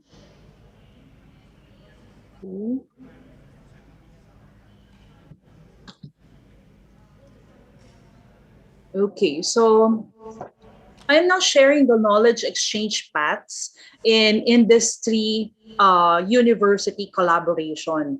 An effective communications framework can help bridge the gap between outcome and impact. So it is important to have a two-way knowledge transfer between the university researchers and the company's project manager. So it is represented by the green arrows, as well as between the project manager and others in the company, represented by the blue arrows. So in addition, the project manager should keep groups inside the company abreast of progress on the research collaboration and inform the university team of ideas from the company regarding potential linkages to other company activities, which is represented by the orange arrows. Okay, so allow me to share some of the best practices that I've learned with regards to university and industry collaboration. So I believe that university presidents need to make industry, university, partnerships a strategic priority and communicate the message regularly to the entire academic community. So strategic partnerships need input at the highest level from both the company and the university. A joint steering group, including the senior academics and company executives, make the goals and benefits of partnering clear to the entire faculty. We can design incentives for university faculty and provide resources to manage a cultural shift that does not undercut basic research, but puts a clear priority on engaging with industry for mutual benefit and for the benefit of the society. Next is the long-term strategic partnerships with built-in flexibility. So the most fertile starting point is one that allows industry to do something it can't do itself. So the world's leading technology multinationals have dozens, if not hundreds, of strategic partnerships with universities. But increasingly, the trend is to narrow the focus on a handful of strategic partnerships that aim higher or receive significantly greater funding and last longer. So these partnerships increasingly will drive richer benefits to fewer universities. So the university the partnership rather should focus on the creativity and talent for future innovations. Next is to start with a shared vision and develop a strategy. Okay. So the first step to a healthy partnership is, of course, to assess the core academic strengths of the university and the core research competencies of the company to identify promising opportunities for collaboration. Senior executives and the university experts should map out together the key questions and research challenges that are high priority for both. So encourage sufficient high-level exchange of information and brainstorming to enable common areas of interest to emerge. So at the same time, we have to strive for a partnership of equals with shared decision making. So I think successful partnerships are based on a win-win situation for all the parties. Next is to put the right people in charge. So collaborations only work well when they are being managed by people who cross boundaries. So I think universities must become more open to giving people leading positions who bring more than just a research pedigree. They need multidisciplinary individuals who are mentors and bridge builders. Most universities engage in partnerships are learning by doing and lack academics with experience in industry or the proclivity to network outside their area of expertise. Next is to encourage cross-fertilization of ideas. So there is no shortcut to cultivating personal ties that can lead to the most creative and promising collaboration. So universities, I think, should create opportunities for academics and company researchers at the same time, and executives with shared interest to come together and develop a dialogue. So informal exchanges over lectures or seminars that brings both sides together can actually spark conversations and lead to new relationships. So we can actually develop two-way exchanges to build a substantial number of academics who understand the industry. And we should encourage also our professors to work in the industry. At the same time, we can invite the industry researchers to teach in our university. Okay, we can invite visiting professors from our partner universities. Next is to promote a multidisciplinary approach to research and learning. So I believe that innovation increasingly depends on the ability of the university and the industry experts to work together across a number of disciplines, such as tourism and hospitality. So encourage the multidisciplinary academic programs and promote the engagement of industry in such programs. So we can set up a multidisciplinary institute on our campus in partnership with our industry, with our industry partners. It can help break out the traditional academic silos and drive a multidisciplinary culture and curricula. Lastly, I think we need to redefine also the role of the research university. So visionary partnerships between industry and universities can actually accelerate innovation and help deliver solutions to pressing social challenges. But to harness the tandem, the mission of the research university needs to be redefined. So collaborating with the industry should be linked to the redefinition of the role of the research university for the 21st century. Okay? So to conclude my presentation, I think that these universities largely embrace a model of higher education developed over 100 years ago. So a new vision should include producing the highly skilled workforce for a globally competitive economy. And the university in the 21st century should be viewed not just as a generator of ideas, but also as a source of knowledge and competence that can benefit society. With that, thank you very much for listening.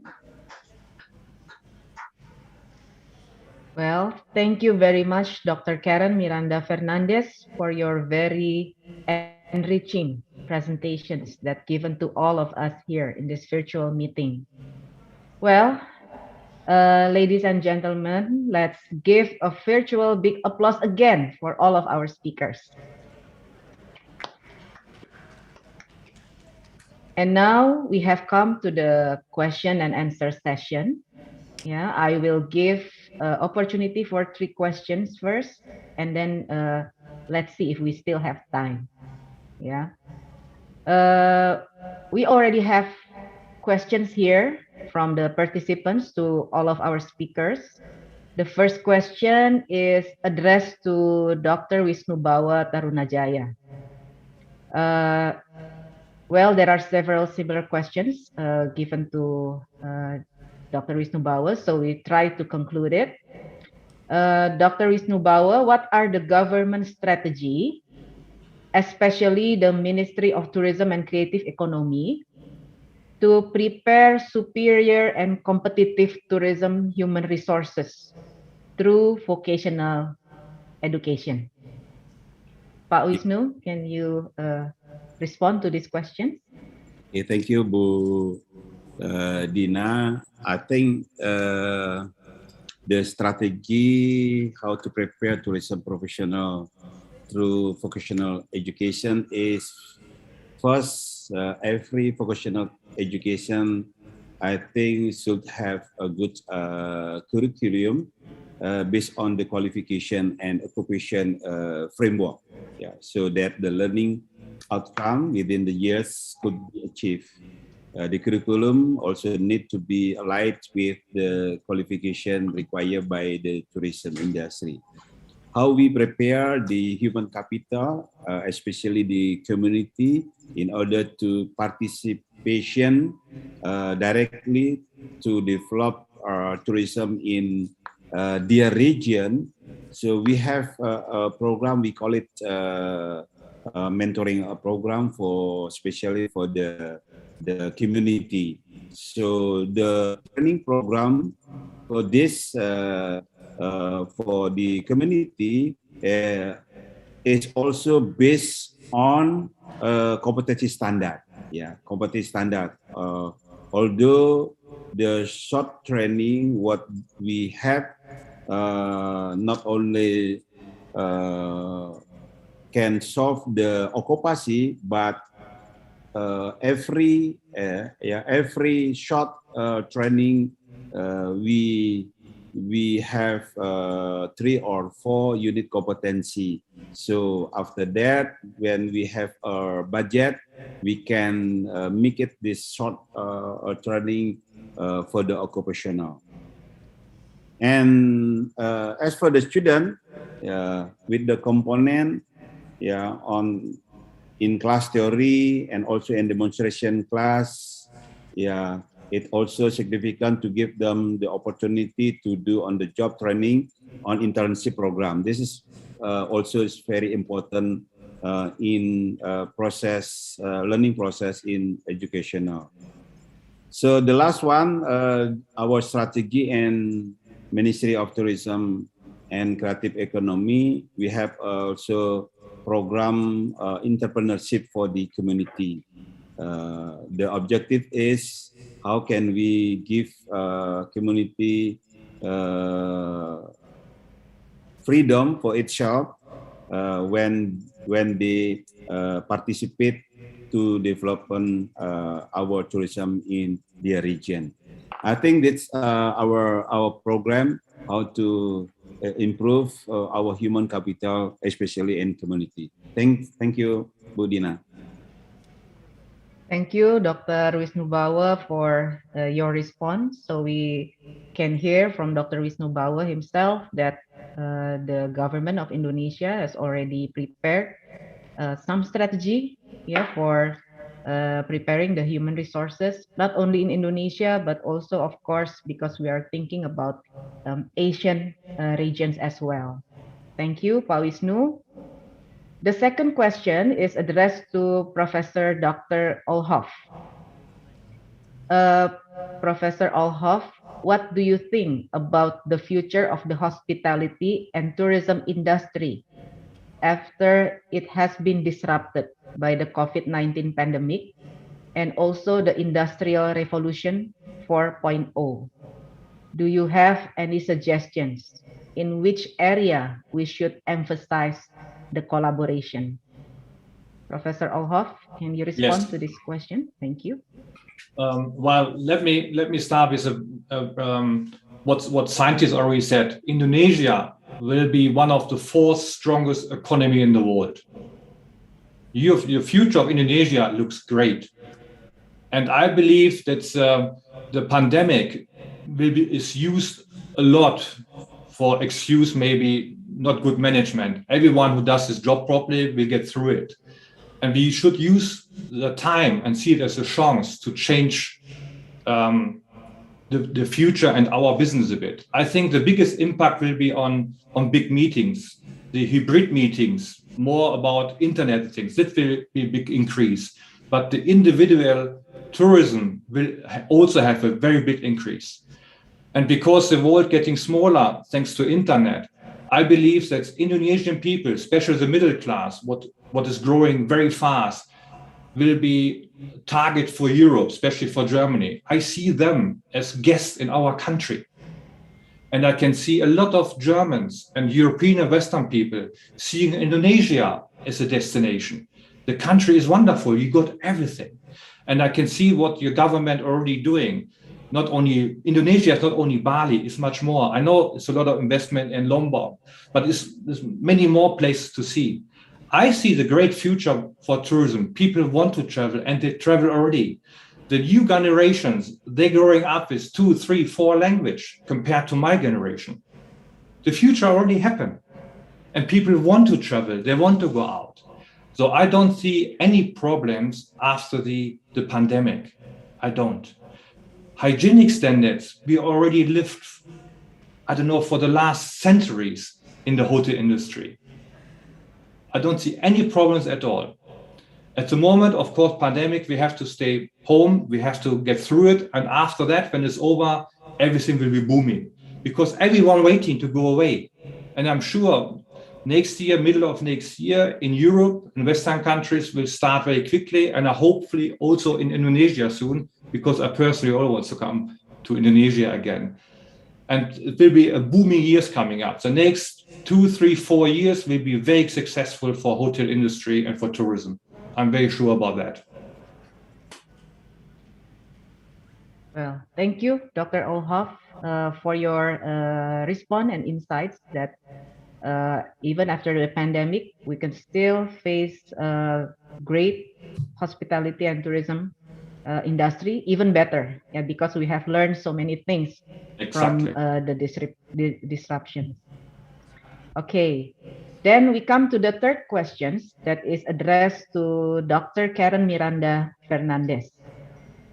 Dr. Karen, the question is related to your presentation just now, that referring to the situation today, what are the most needed in terms of the change of paradigm between the industry and the university to make the collaboration effective? Because nowadays we can still see some gaps. Well, the industry say that the university can only do theoretical aspect, and they are the one who's doing the practical thing, while the university also think that they already make some research that is actually can be applied in the industry. So Dr. Karen, can you respond to these questions? Um, Thank you for the question. Sadly, academic institutions and industries are performing on their own terms without little or no coordination and collaboration. So, and as a consequence of that, academia ends up producing graduates or a workforce that industry cannot engage to advance their cause for the common good of all. So, industry on its part cannot produce or manufacture more because they lack the needed workforce to accommodate its expansion. And in most cases, the nation bears the consequential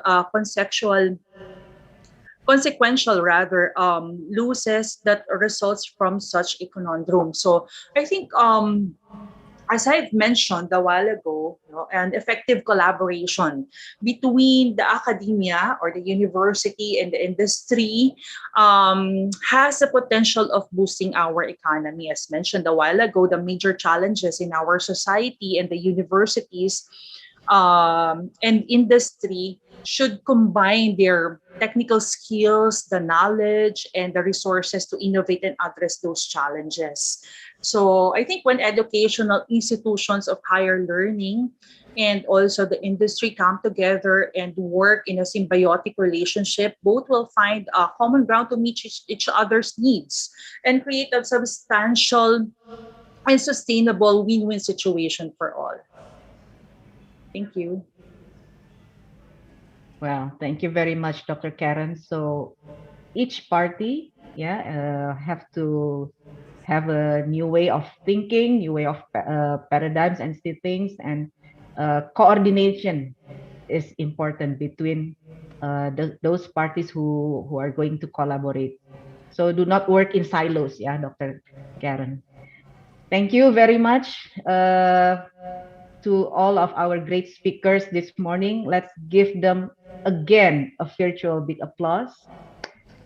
So from this session, we get insights about how strategic partnership collaboration can be started.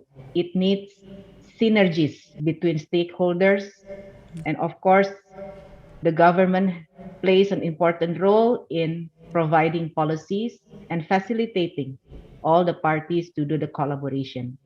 And every stakeholders that is involved have to come out from their shells and do their part effectively and coordinate effectively as well. So we realize that the participants still have many questions to the speakers. However, we have reached the limit of the session. We really appreciate our speakers for the very enriching insights, thoughts, and ideas. And we also grateful for all of the participants.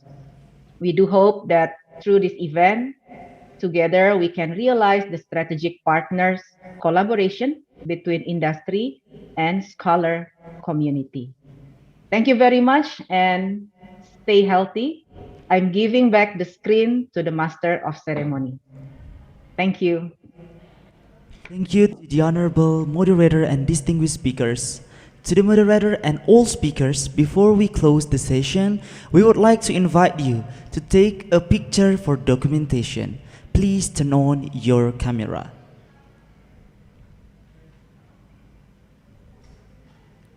Alright, so ready? I will lead the documentation session in 1, 2, 3. Okay, once again, in 1, 2, 3. Alright, thank you very much. Thank you very much once again to the Honorable Professor Dina Mutiara Lemi as our excellent moderator for today's opening session. And also thank you to all our wonderful distinguished speakers. Ladies and gentlemen, after we receive the insightful materials from the remarkable speakers, now it's time for us to have an ice-breaking session to lighten up the atmosphere. So, we are going to give away some wonderful Indonesia souvenirs sponsored by the Ministry of Tourism and Creative Economy of Indonesia. Okay, let's start it, shall we? Let's go. Alright, so the first prize goes to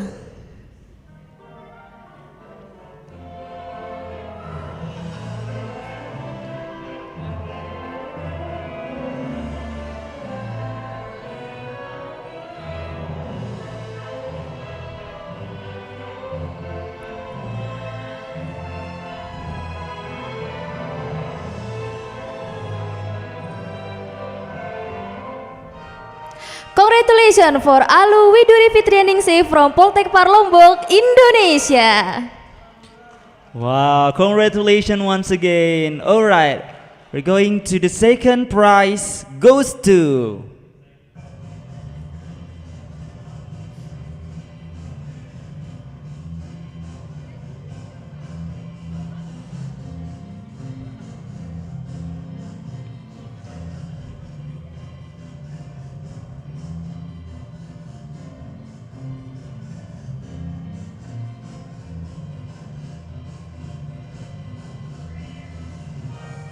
Congratulations to Agus Bambang Tino from Poltekpar Makassar, Indonesia.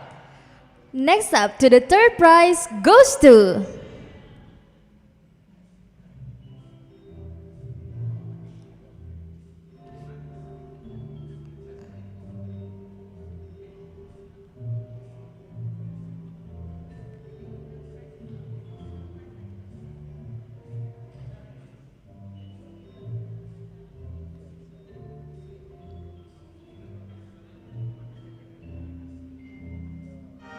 Congratulations for Angelica Novriani Nabanan, Politeknik Pariwisata Negeri Pariwisata Indonesia.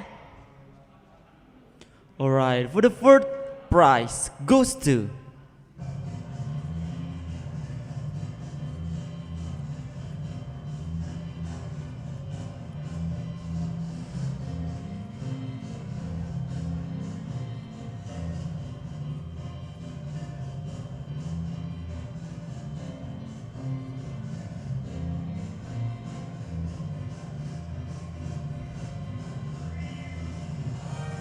Congratulations to Iwayan Dayung SMK Nusa Dua Badung.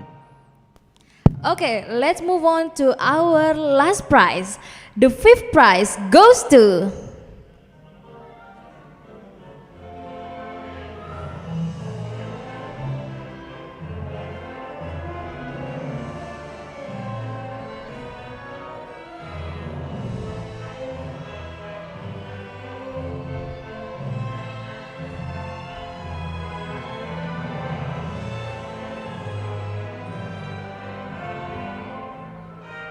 Congratulations for Vasco Adato Haholongan from Pelita Harapan University, Indonesia.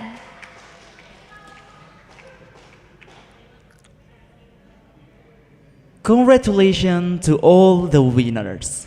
We kindly ask for the winners to contact us through the email in the chat section below to acquire the prize. Thank you.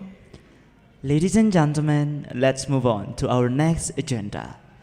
The first seminar session with the topic Discussion on the issues of raising people quality of life, continue quality improvement, and addressing digital transformation for a resilient human capital.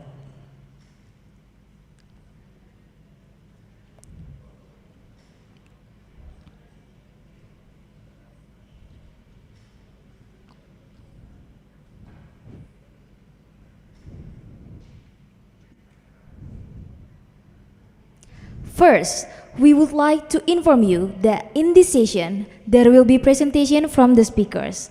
And after that, we will have a Q&A session.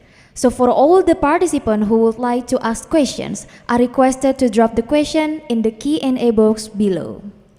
This session will be led by the Honorable Dr. Femi Indriani Dalimunte as our moderator.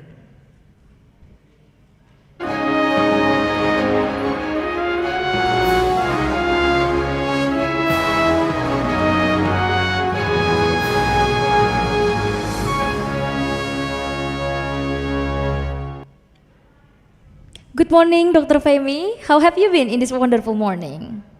Good morning. I am very great in this very good morning. And how are you, the great MC? We are very well. Thank you very much. Thank you very much. Dr. Femi, are you ready to lead our first session for today? Yes, of course. Thank you. Right. Okay, for the Honorable Dr. Femi Indriani Dalimunte, the time is yours. Thank you very much. Assalamualaikum warahmatullahi wabarakatuh. Selamat pagi dan salam sejahtera bagi kita semua. A very good morning, ladies and gentlemen, all participants. Welcome to the Apttten Forum 2021 ASEAN Plus 3 Tourism Training and Education Network Forum 2021.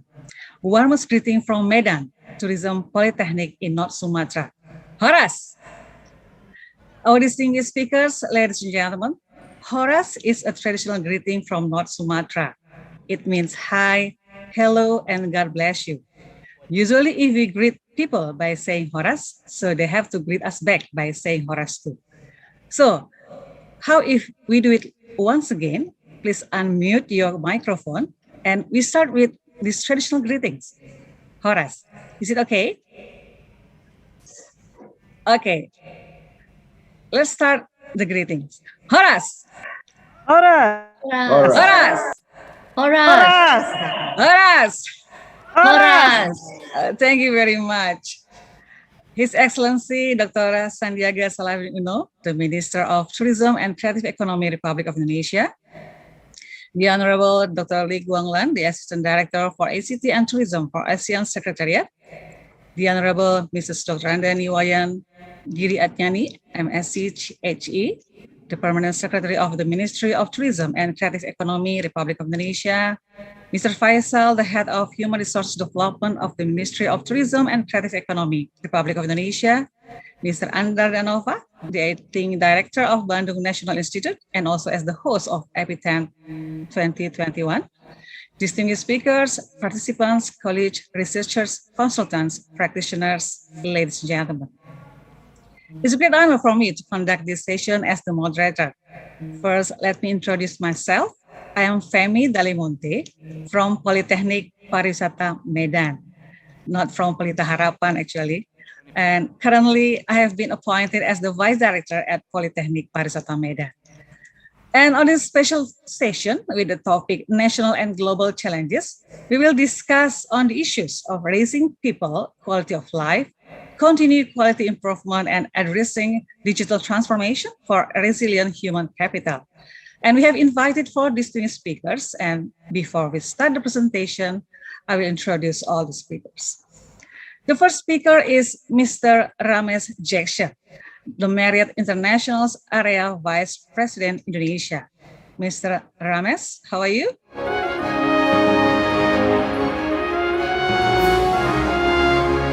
I am doing very well, Dr. Femi.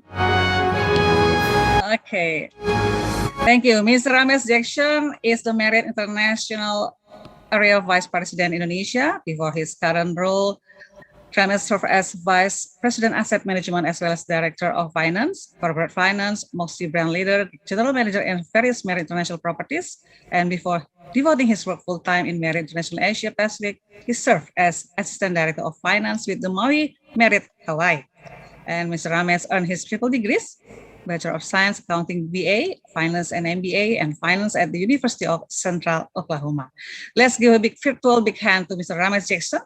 And thank you for attending, Mr. Ramesh. You're welcome. Thank you. Okay, next we move to our second speaker. Is Mr. Muhammad Firhan, the Area Director for Indonesia Singapore Tourism Board. Mr. Muhammad Firhan, how are you? Hello. Yes.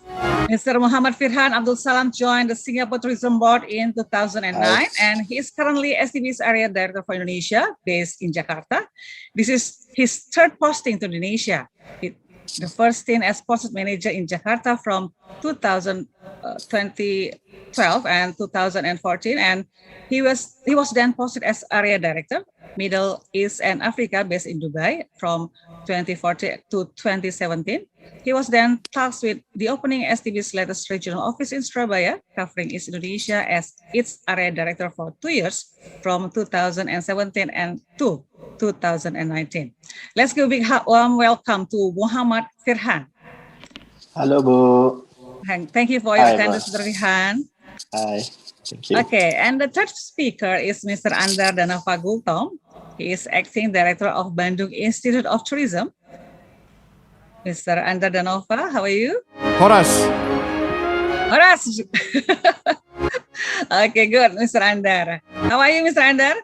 Fine, thanks.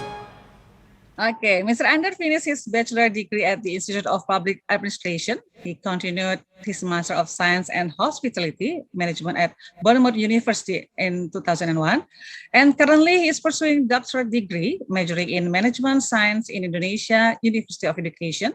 And at this moment, he appointed as the acting director of Bandung Institute of Tourism, as well as the head of academic and student affairs. Let's give a virtual big applause to Mr. Andar Danova Gultom. Thank you. And the last but not least, the most beautiful speaker in this session, Puan Azwin Aksan. Puan Azwin, how are you? Horas. Horas. All right. Puan Azwin Aksan is a senior lecturer in the Department of Tourism, Faculty of Hotel and Tourism, University Technology Mara, Melaka, Malaysia.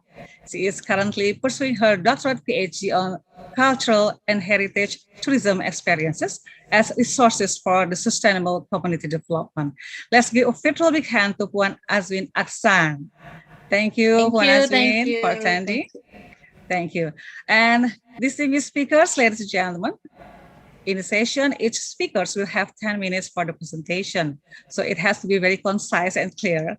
And after all the presentation, we will open the discussion with the question and answer session.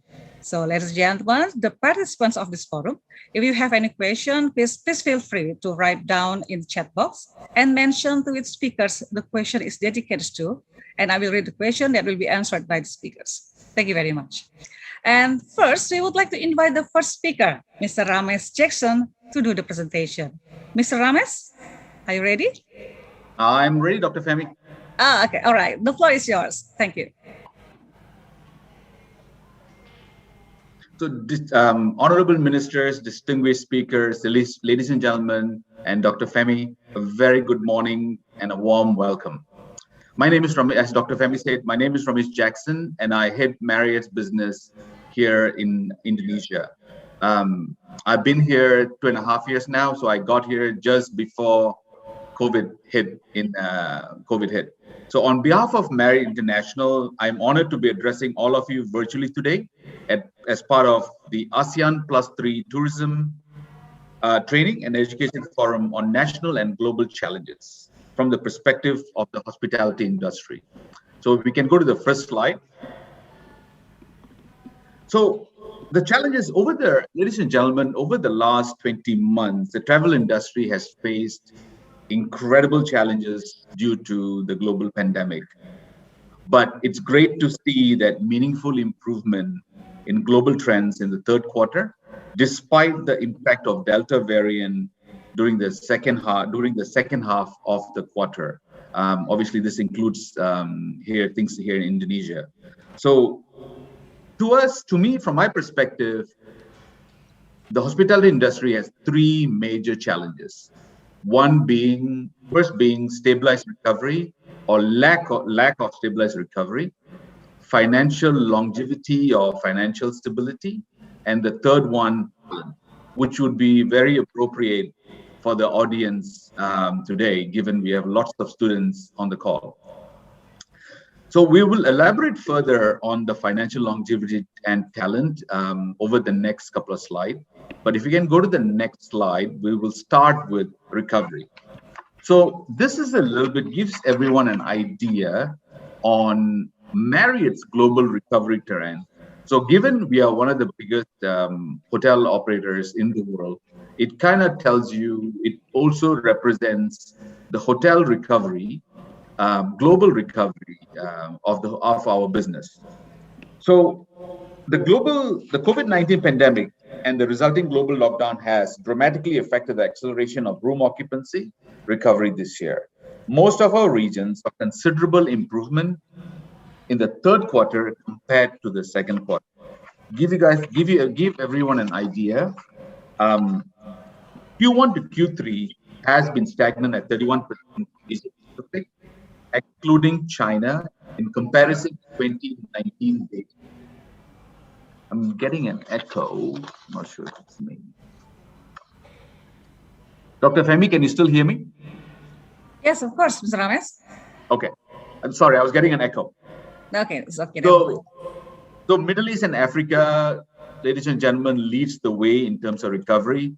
They have recovered. They are almost at 85% of 2019 business, RevPAR recovery. And it's followed by China. China has recovered 75%. Europe, if you look at Europe, they have recovered about 56%. So the good news is when the recovery comes, it's coming fast and furious. Globally, leisure travel generally remained very strong throughout the quarter, while the Delta variant had the most impact on transient demand. With the worst Delta variant wave now hopefully behind us, versus business transient demand picked up again in October, and we are hoping this trend will continue. If we go to the next slide. So this is very encouraging. So if you look at this slide, it talks about domestic travel demand recovery. So if you look at the domestic recovery in 2021 and what we are forecasting in 2022, the world is forecasting 111% increase in travel demand recovery compared to 2019.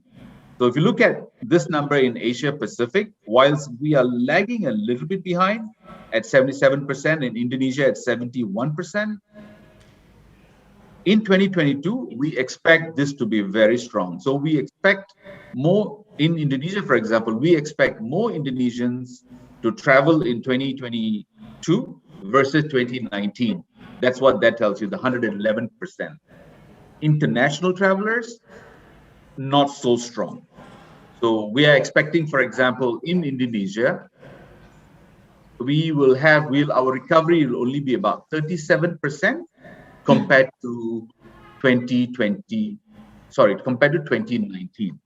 Go to the next slide. So this slide talks a little bit about recovery, global air travel demand. So if you look at this slide, it kind of tells you how it's quite encouraging. Because if you look at the graphs, this is encouraging news in the international travel space as countries across Asia Pacific, excluding China, announces reopening plans through the rest of 2021 and into Q1 of 2022. According to the data from 7th November, the lack of disparity and parallel increase stronger indicators of better times ahead. The prospects of recovery, however, is reflective of better vaccination levels, integrated vaccination passport, certification, or travel passes among countries. So as vaccinations increase, ramped up, the confidence goes up, and the demand for travel will definitely increase. Again, a very positive trend. Next slide. Another positive slide. This is flight statistics. If you notice, especially in the domestic, on how the graph goes up in November and December, and we expect that to continue. Next slide. So I talked about the three major challenges we see in our industry. And the first one was the recovery. And again, if the recovery continues and there's no third wave coming and massive lockdown, I think that recovery trend will just be on an upward. In terms of financial challenges, there are three different challenges that our industry is facing right now because of COVID. One is capital. Lack of business, lack of occupancy, lack of revenue means hotels have trouble paying debt. Banks are tightening the requirements. Even projects that started, a lot of them where previously the banks had approved the loans have now suspended those loans and projects on hold.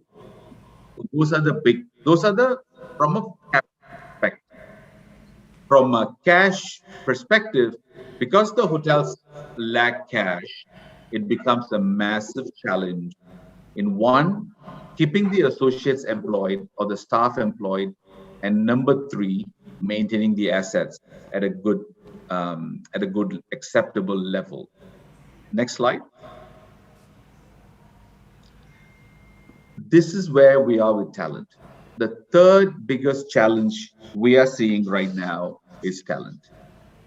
My toughest decision as head of Indonesia for Marriott last 20 months was telling our highly valuable associates, the staff, we call our staff associates, whom we consider are the heart of this company, that their roles are being impacted by events completely outside their control, and we had to lay off a lot of our talent.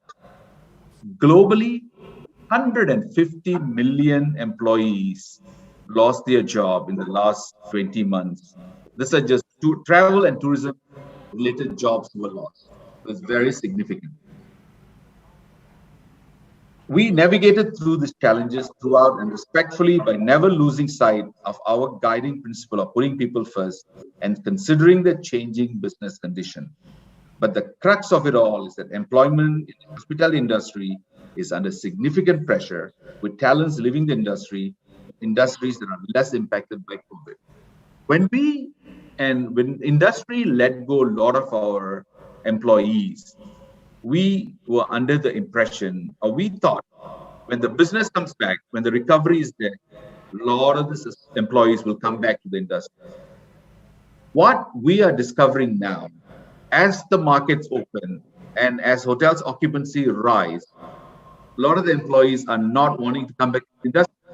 They have shifted to different industries.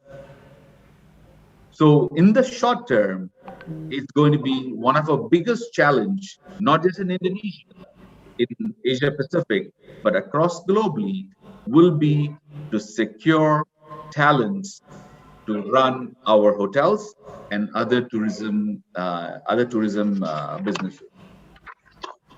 Next slide. So give you an idea, it is a key strategy for Marriott is to focus on this part of the challenge. Again, I think it's a challenge. I think it's one that we can overcome. So our focus starting now and going into next year is four-pronged. How do we attract talent? How do we grow talent? How do we train talent? And how do we maintain? We have a strong. We are a 94-year-old company. And to date, we've only had 3 CEOs. And the current CEO is the only, and there's only 3 CEOs. And the first one was the founder. So we have a strong culture. So our focus is really on how do we sustain the culture under these difficult circumstances. So if we can go to the next couple of things we do in Indonesia, give you an idea. If we can go to yes. So on attracting talent, for example, we are working with one of our hotel owners to build the international hotel school here in Jakarta. We are tying up with a hotel school in Switzerland to train and develop exceptional local talent. The next one. Once we engage them, we have a variety of training programs, may that be digital or live sessions, where we need to, and we train our staff at all levels, from the housekeeping staff, to front office, to GMs, all the managers. We have several training programs that we are developing or have developed to train the team. Next one. Again, more training. And then the last piece, as I explained, is the culture, was a big piece for us. If you can go to the next slide. I think that is my last slide. So, ladies and gentlemen, like I said, the last 20 months has no doubt been a challenging year for everyone, but we continue to remain optimistic. The future of hospitality, I believe, remains very bright, and we are an industry that has stood the test of time, strongly believe in resilience of this region and its people to bounce back from this pandemic even stronger. Thank you everyone for joining me today. Take care and stay safe. Thank you. Thank you very much, Mr. Ramesh Jackson, for a very fruitful and clear presentation. Let's give a virtual big hand to Mr. Ramesh Jackson. Thank you very much. Ladies and gentlemen, next we would like to invite Our second speaker is Mr. Muhammad Firhan, the Area Director for Indonesia Singapore Tourism Board. Mr. Muhammad Firhan, are you ready? Yes, please. Yes. Mr. Muhammad Firhan, the floor is yours, please. Thank you. Thank you. Can I have the slides on screen?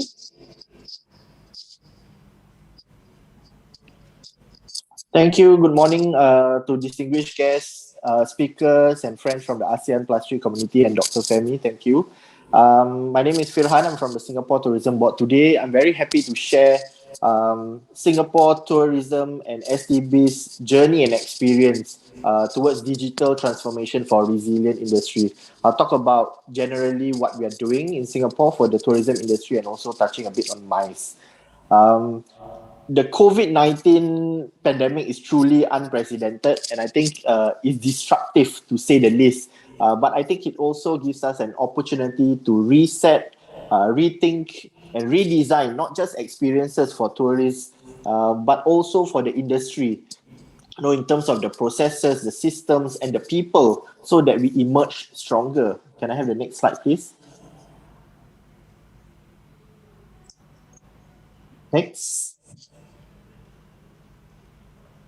Right, so I was saying the COVID-19 gives us an opportunity to reset the industry, and this is where we formulate and align technology and digitalization strategies to shape a dynamic, vibrant, and innovative tourism sector for Singapore. Next. And I think we are doing this by facilitating business transformation in the industry. We have stepped up our support for digital transformation across the whole industry. So we launched what we call the T-Cube, or the Tourism Technology Transformation Cube, in April this year, which is actually a hybrid space that brings together several of our existing digital initiatives, but with new resources and programs for the industry all in one platform. And I think the key thing is that these initiatives are available on T-Cube under the 3-step framework, which is the learn, test, and build. Can we go to the next slide? I'll go fairly quickly because I have a video to show on this. So the first step, we want our industry first to learn. They can use a self-diagnostic tool really to learn where they are in their journey of digital transformation. So they can actually sign up, do the assessment tool, and then they will be given a report to know where they are with recommendations on how to move forward in their digitalization transformation. Next. And I think the journey for digital transformation cannot just happen at the boss's level, right? You need the technology, you need the talent as well, and the people to move along with you on this journey. So upskilling talents and attracting the right tech talents are also important. So what we have developed is also a tech college at the Singapore Tourism Board, where people are able to get innovation related courses, workshop, and webinars that is organized by STB. So this will help them keep up to date with some of the market trends and what's happening out there. We've also launched Data College. Data College is a data analytics e-learning platform, right? So people can learn from basics all the way to intermediate and advanced level on how to deal with data increasingly in the tourism industry. Next. And after learning, building, now we are testing, right? The next stage is fostering that test bedding of ideas. So we have the Singapore Tourism Accelerator Program, where I think we are developing quality solutions for tourism businesses that may not have the in-house capability to build their own, and we make it accessible for the entire Singapore tourism industry. So this is about adoption of wide-scale adoption of solutions that the tourism industry can take as a whole. So this is working really with the entire tourism industry and stakeholders. Next. And the last stage is building. So in this stage, we are really getting people then to tourism business to build with the suite of the smart services that enable them to tap the data and share content to drive innovation and guide their business decisions. So we have another platform called the Tourism Information and Services Hub, TIH, which is a one-stop digital resource developed by the Singapore Tourism Board for the industry to use and tap all this information and also smart services. Next. And lastly, I think data will be very important moving forward, and really data will drive growth for tourism businesses. So we need people to also, tourism business to be able to use data to identify key trends, how to understand your target audience, business segments, and create personalized experiences and content to serve them better. So we have developed as well the Singapore Tourism Analytics Network, or STAN as we call it. And this allows our tourism players to get latest information. So for example, if you want to know how many Indonesian tourists visit Singapore in the month of April, you can log into the system, get your access, and you're able to get that data. You can also know how much Indonesian tourists spending in, let's say, Chinatown in Little India. You can also get the data, because this is data that is also shared from the industry for everybody to use. Right? So it's very useful data network system that we have that really democratize data for everyone in the tourism industry in Singapore. Next. Right, and the business transformation journey then continues, right? After they're gone through that process, they are also supported with grants, and you can see, especially we've seen industry partners like the mines, venues, the hoteliers using, you can see here there's a hybrid studio. They're using touchless technology for check-in, using robots in restaurants and also in hotel rooms. So we are moving the industry towards adopting really technology and really leveraging technology to make things a lot better in a post-COVID environment, travel environment. Next. Okay, I'll get shortly to this before the video. So the MICE industry in Singapore, the association champion MICE called SASIOS, the Singapore Tourism Board, which is a government agency for tourism, and Enterprise Singapore, another government agency, came up together to come up with this report called the Event Industry Resilience Roadmap, really to chart the way forward for the MICE and events industry in Singapore. I think the partnership is focused on 3 strategic objectives. 1, how do we get best-in-class event safety measures? 2, how do we create agile business models with focus on digital capabilities in Singapore? And lastly, re-engineering educational pathways or developing targeted programs for new critical competencies. As you can see previously, a lot of events are moving towards virtual, hybrid. So the event industry personnel, whether it's existing staff, personnel of event companies, hotels, or new professionals that are joining the MICE industry, they have to be equipped with some of these critical competencies, right? So it's no longer just about running physical events. You probably need to know how to run omni-channel events, how to manage data online, how to do virtual digital marketing. So these are all core critical competencies that needs to be built up in the new MICE employees and personnel of the future as well. So the report covers some of these details and suggestions. This is my last slide. I have a video to play. Maybe the video will cover all the points I've mentioned, and we can take a quick look at the video. Can we play the short video? Is continually subjected to change and disruption. To thrive in the post-COVID world, tourism businesses have turned to digital innovation to address consumers' interest in digital experiences and sustainable tourism. The Singapore Tourism Board recognizes this need for digital transformation. Drawing from the best practices and learnings from our industry engagements, STB has rolled out TCube with the objective of helping tourism businesses build new digital capabilities that can help you to reimagine visitor experiences, innovate business models, and achieve sustainable operations. TCube is an innovation platform equipped with thought leadership resources and digital transformation initiatives. To support the digital transformation of tourism businesses, TCube aims to groom transformational leaders, cultivate a community of tourism innovators, and facilitate partnerships between like-minded stakeholders through experimentation and pilot programs. The wide range of resources and digital transformation initiatives under TCube can be understood in a 3-step framework of learn, test, and build.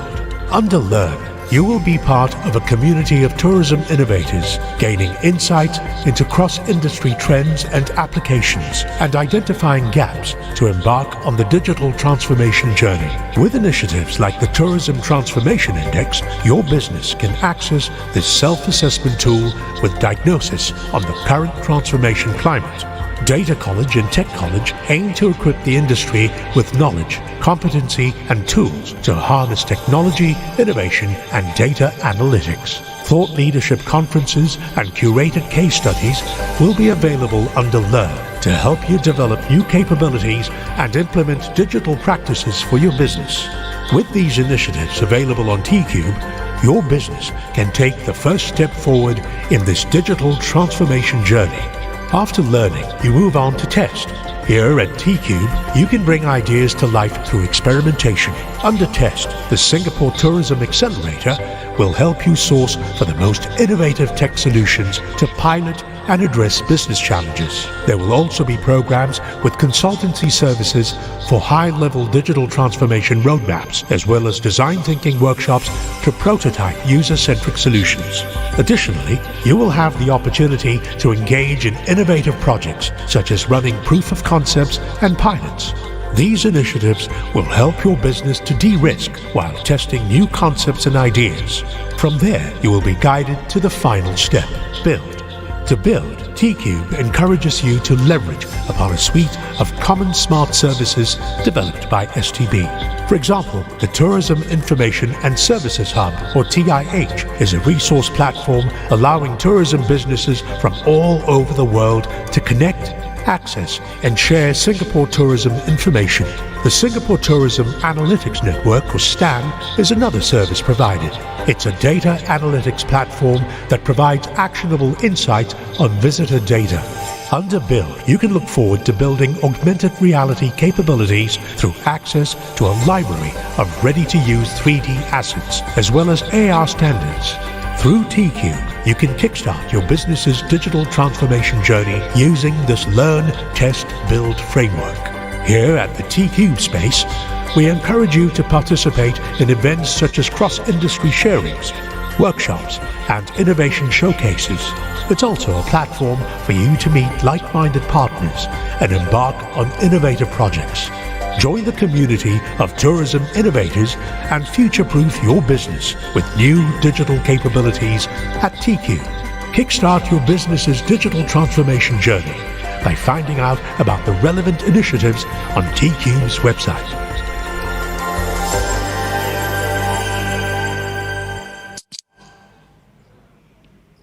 Okay, Bu, that's the end of my presentation.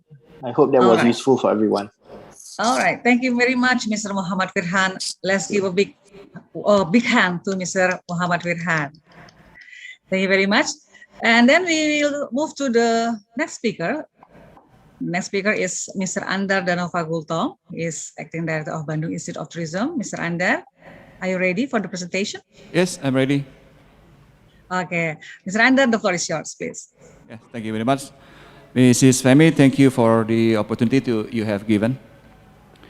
His Excellency Minister of Tourism and Creative Economy, Republic of Indonesia, Dr. Sandiaga Salahuddin Uno, BBA, MBA, the Honorable Permanent Secretary to the Ministry of Tourism and Creative Economy, Republic of Indonesia, Dr. Andani Wayangiri Andiani, MSc, CHE, the Honorable Deputy for Resources and Institution of the Ministry of Tourism and the Creative Economy, Republic of Indonesia, Dr. Wisnu Bawa Tarunajaya, SEMM, the Head of Human Resources Development Center for Tourism of Ministry of Tourism and Creative Economy, Republic of Indonesia, Faisal Mmempar, CHE, the Honorable Deputy Secretary General of ASEAN for ASEAN Economic Community, the Honorable Speakers, and all distinguished guests. Assalamualaikum warahmatullahi wabarakatuh. Salam sejahtera, Om Swastiastu, Nama Budaya, Salam Kebajikan.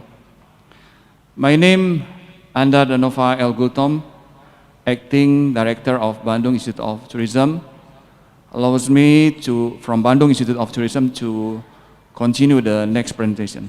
Yes, please. Bandung Institute of Tourism, well known as Sekolah Tinggi Pariwisata Bandung, or STP Bandung, was established in 1962 and is 59 years old now. Bandung Institute of Tourism is the oldest vocational school in Indonesia, And Bandung Institute of Tourism is the one of tourism school under the Ministry of Tourism and Creative Economy located in West Java, Indonesia. The current number of students is 2,350 from 3 faculty, which is tourism faculty, travel faculty, and hospitality faculty, with 13 study programs and 1 postgraduate program. Continue, please. On this slide, we would like to present the result of our survey since 2019 related to the use of digital learning with students as respondents. The result of the survey conclude that there was a generation gap between students and lecturers.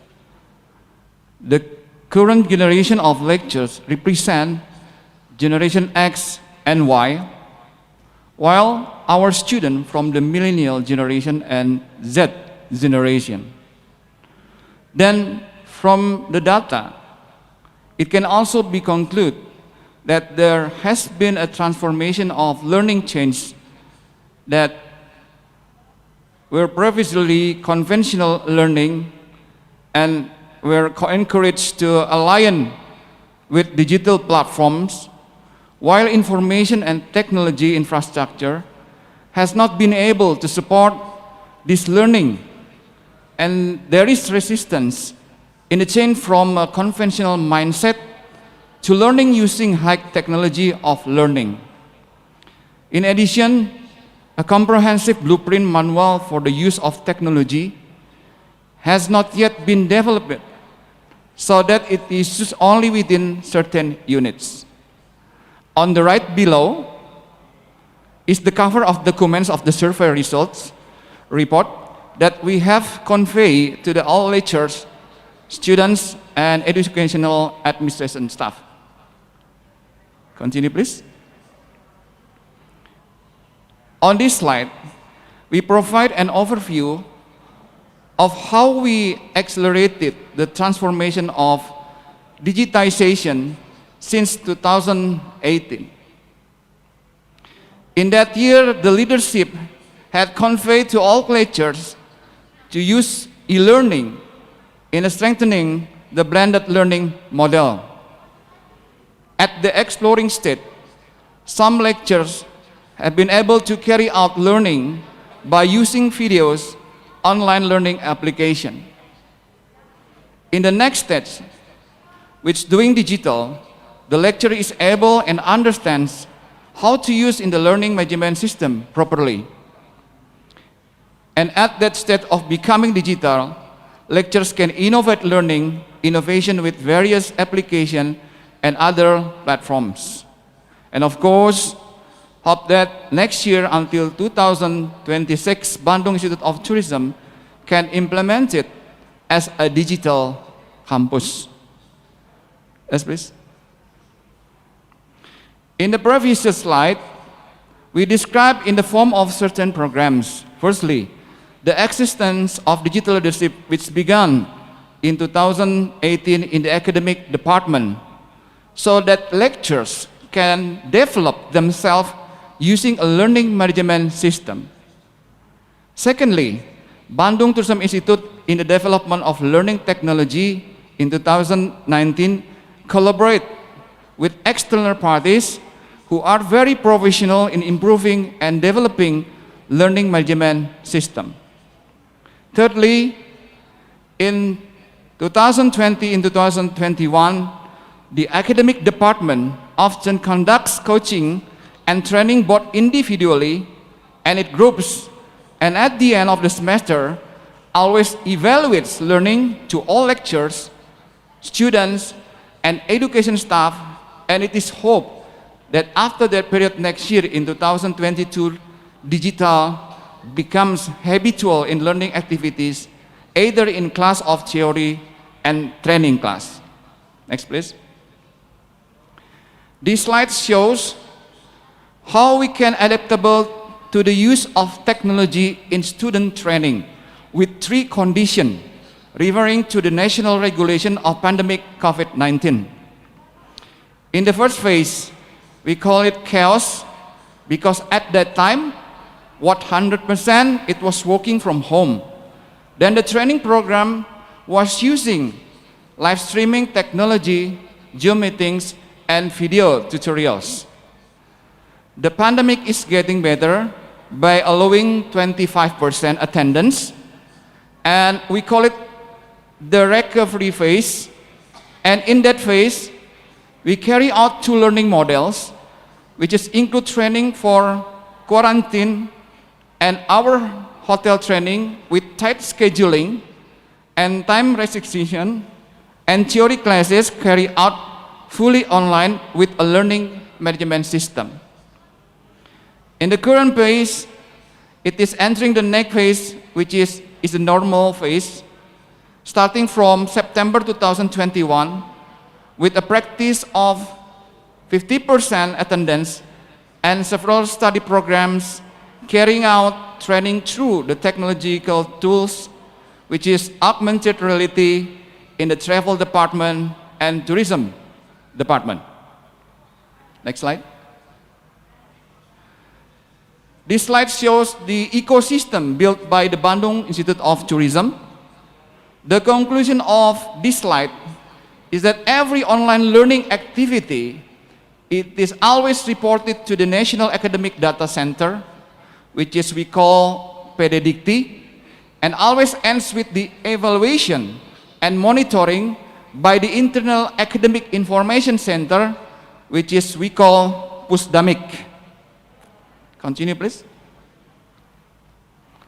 These are some of long-distance learning platforms that we use up until now. As we already mentioned our learning management system, we cooperate with external parties are Apttten, SIAKAT, and SISAK. Yes, please. This is the last slide.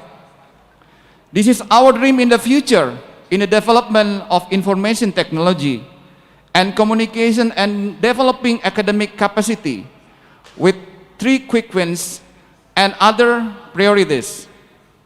From this slide, we invite the stakeholders of tourism institutions in ASEAN Plus 3 to work together with strategic collaboration and partnership to improve e-learning and increase academic capacity and capability to respond to a very dynamic change.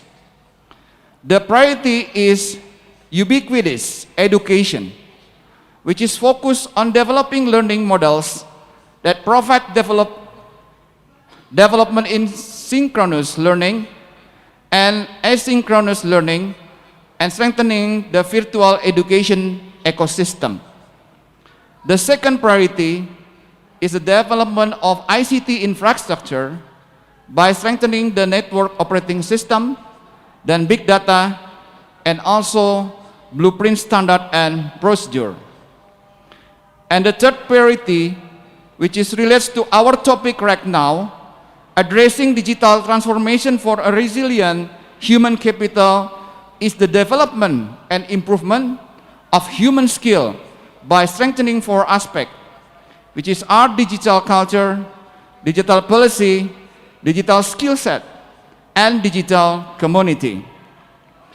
These 3 things are supported by 7 pillars of strengthening, which are internet-based content, knowledge management, community of interest network, education institution network, curriculum development, information system, course and content resource development, and international benchmark and standard.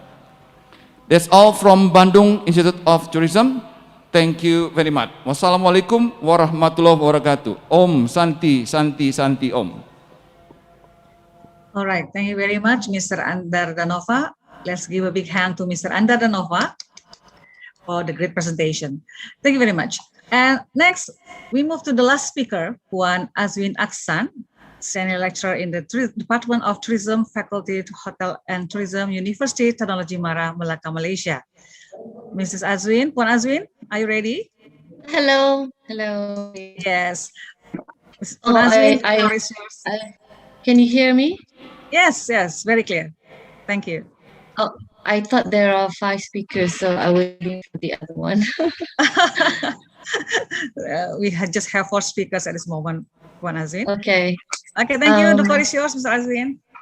Bismillahirrahmanirrahim. Thank you, Dr. Femi, Horace again, to all the viewers.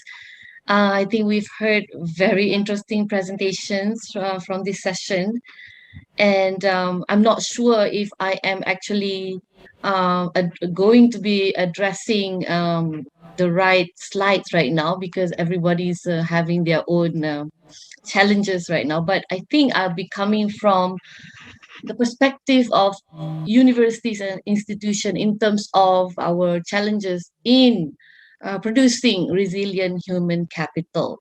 So I think all of us are very much aware one of the biggest challenges for universities right now is, of course, preparing the future students or the future workforce with the needs of the current industry. So this has always been a real challenge for universities. I think quoting what Miss Karen earlier in the first session mentioned, some institution and universities in hospitality and tourism is probably working alone, without the support or collaboration and partnership with other industries and stakeholders, key experts in the industry. So before I proceed, let me probably refresh the idea of resilience and tourism. Of course, if we want to have resilient tourism industry, we need resilient human capital. So what does it mean by resilience in this context? Of course, it is the need to keep options open. So we need individuals who are prepared to deal with change, abrupt change, the need to view events in a regional rather than a local context, and the need to emphasize heterogeneity. Flowing from this would be not the presumption of sufficient knowledge, but the recognition of our ignorance, not the assumption that future events are expected, but they will be unexpected. So I think we have learned a lot from the recent pandemic, how things can truly be unexpected. I have many of my current students who came in to the institution to join us right before the pandemic, hoping for, oh, it's going to be fun being in the tourism industry. Suddenly the COVID hit us, right? So everybody's like, oh, should we make a U-turn? Everybody's like asking questions whether this is the right thing we are doing and stuff like that. So these are some of the challenges also we're facing, trying to assure these individuals that we're going to be fine. So if you look at, of course, tourism and quality of life, we look from the perspective of course, from the university, we are very much concerned over the educators and the students' well-being. So are we getting all of these? So I think it is also important for us to understand where these students are coming from, whether they are getting proper, they are emotionally stable, so only then we could actually open up more, give them more opportunities. They probably are more prone to taking these opportunities in the future, or they could actually adapt and be very hopeful in terms of the recovery of the pandemic. So I think quoting also the previous session, one of the biggest challenges we faced last year especially was that some of the internship programs that we arranged for our students went halfway, because many operations and services got suspended, they ceased operation. So these were things that we were dealing with at university level during this recovery pandemic. And I think all of us are aware, we are very hopeful that the 2022 is going to be a better year for all tourism community. And another huge challenges is, of course, producing the need of the industry. So now that we are in this stage, we are in this phase, we are taking this opportunity to actually try and equip the current students with the need of the new norm travel, the new industry, the new norm industry. So are we actually getting the right, are we giving our students the right knowledge? So that's the biggest question as well. So why do we need to continue with quality improvement? Because of course this industry is a service oriented industry. We're dealing with expectations of others and satisfactions, and then it's very dynamic, and of course many local residents are fully relying on this industry for sustainability. And the future demand looks like travel is going to be the lifestyle, just like it was over the centuries, but it's this time it's going to be like more of a need for people to travel. So digital transformation, this is a very interesting while I was like going through these things, one of the biggest challenges with universities is, of course, I think not only the students, the educators needs to be updated. I think earlier Dr. Andar mentioned in his research, one of the issues with this is the generation gap. So that's why I have to keep myself young all the time, forever 21 or 28, yeah, because we really need to keep tap with the students' ability to understand digital transformation, and are we there? So I think even educators at this point need probably some industry attachments, to just to keep up with what is going on in the sector, in the industry, and so that we are actually preparing our workforce or the future graduates to deal better with the technology that is being put up there. So of course the pandemic has forced many of us to speed up our technology knowledge, or competency, right? So even in Malaysia right now, everything is so digital. Even if you want to go to the market and buy some fish, you need to scan yourself. And so even my mother, she needs to have those apps on her phone, which she never even bothered to use. Preparing for tourism for this workforce is truly a challenging phase for both educators and administrators of higher education institutions, particularly in delivering tourism and hospitality services.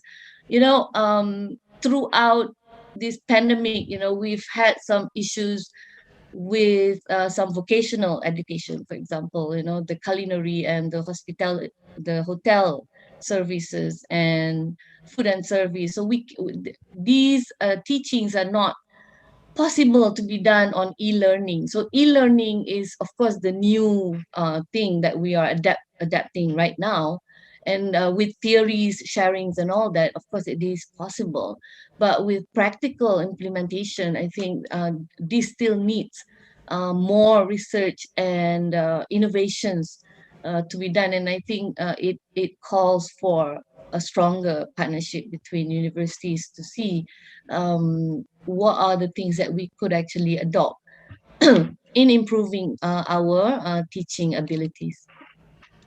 So some of the challenges, of course, I mentioned earlier. Of course, right now, most countries dealing with we've had this unemployment rate, high unemployment rate since the disaster.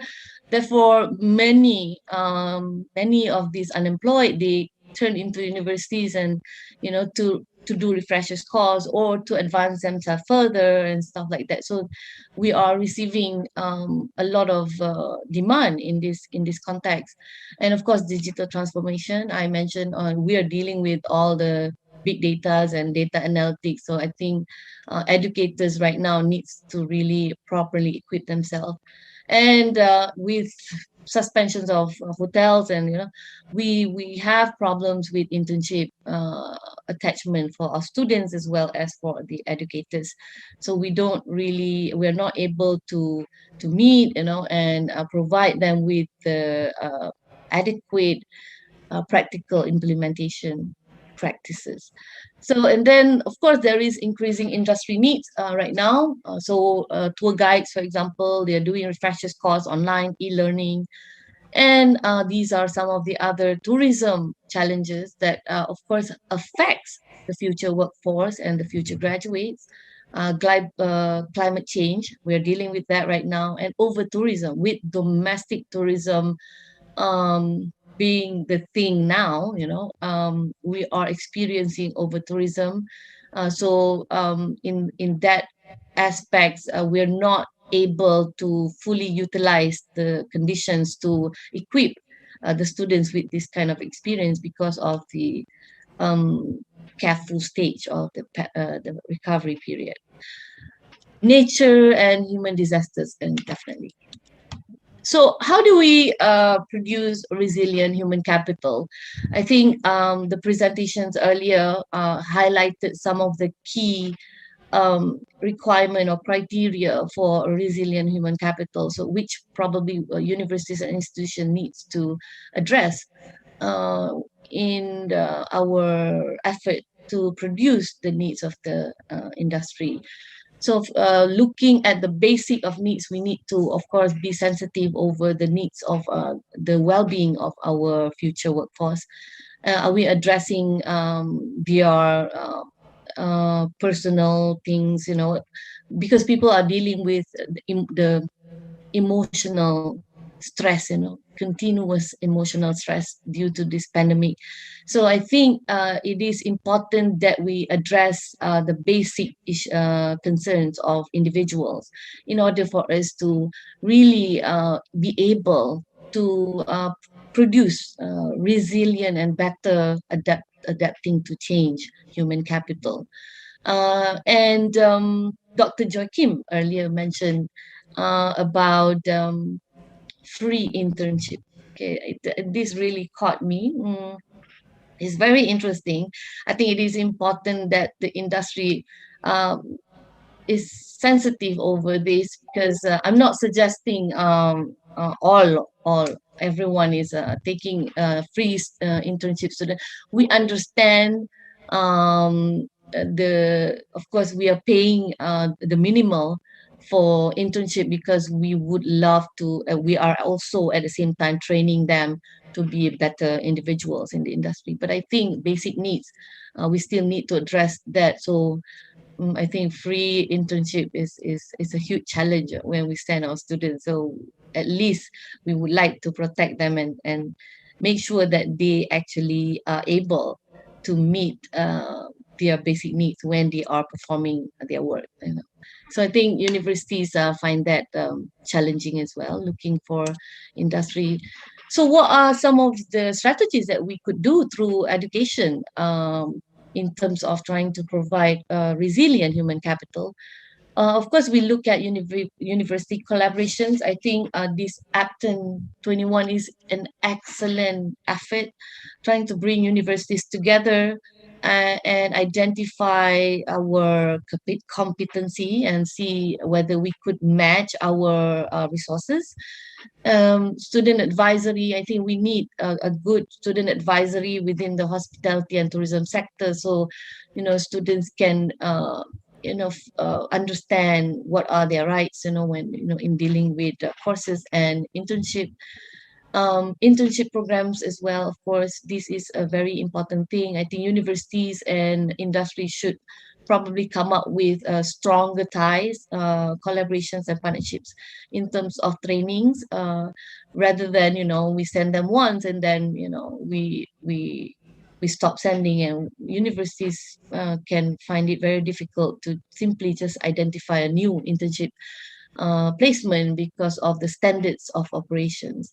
Academics attachment, of course, this is concerning the educators like myself. In the past, of course, we've had attachments, we've got, exchange lecture, we've got lecturers, being attached to ministries and stuff like that for updates of the industry and shared learning, of course. And we need to encourage our students to engage in corporate social responsibility as well and work as a team. So these are very important, I think, elements that we could consider in trying to provide resilient human capital. So I think that would wraps up my presentation. I would like to, on behalf of University Technology Mara Malaysia, I would like to thank the Ministry of Tourism and Creative Indonesia, Republic of Indonesia, for having me. It's an honor. Thank you. Thank you very much, Wan Azwin Aksan, for your presentation. Ladies and gentlemen, let's give a big hand to Wan Azwin Aksan. All right, so thank you very much for all the speakers. Now we proceed to the Q&A session. I have a question for all the speakers, and this question is in line with the question from Ajeng Saraswati from SMK Negeri 6 Semarang and Ibu Iren Sihombing from Poltek Parbali. We have the question is, we have talked about the future of hospitality industry, human capital, and the digital transformation. And the question is, through your perspective, how is the future of hospitality industry if the human resources or human capital is being replaced by technology and robots? Actually, it is related to Revolution Industry 4.0 and post-COVID-19. So this question is for all the speakers. We will start from Mr. Ramesh. Would you please, Mr. Ramesh? Thank you, Dr. Femi. It's a good question. The short answer is no. I think in some destinations, in some hotels, in some task within the hotel, you might have some robotic replacement, but we are still a people's business. The hospitality business is very much a people-driven business, and I just can't imagine robots taking over a human smile, right? I mean, will there be technology that will help facilitate? I think there will be. I think already you have with the smartphones, you don't need to go to the desk to check in. You can go straight to your room and use your mobile phone. I think those will happen, but I don't think we are anywhere close to having robots take over running the tourism business.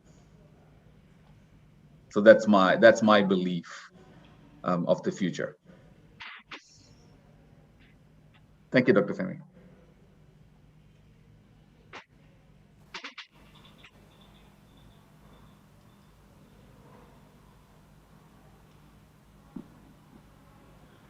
Thank you, Mr. Ramesh.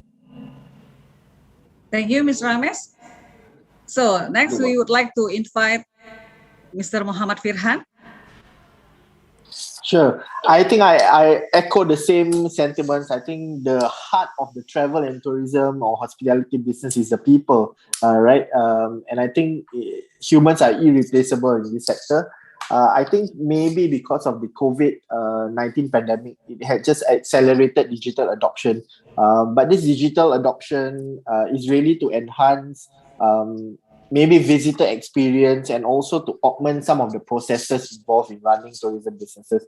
But I don't think that we will have a day where robots are running everything in our, let's say, hotel, our attractions, our mines industry or cruise industry totally run by fully or 100% automated. I think the human touch is very, very important for the tourism industry. I think that will stay for a long time to come. It's just, I guess, how do we upskill existing tourism personnel and the future personnel that's going to come into the industry to have that balance on how they maintain that personal touch and also leverage technology to make everything better.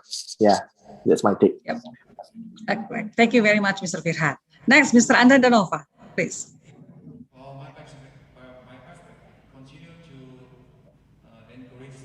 Mr. Andar, would you please unmute your microphone? I'm sorry. All right. Thank you. Yeah. Is it clear? Yes, it's clear. Thank you, Will. From my perspective, continue to encourage mindset change with the digital leadership to build digital culture so that the development of digital skill will be created. And also three particular forces that affect the way we all learn online. These forces which are basically distinct features of NIC technology. First is the rise of greater cognitivity and seamless networking in education.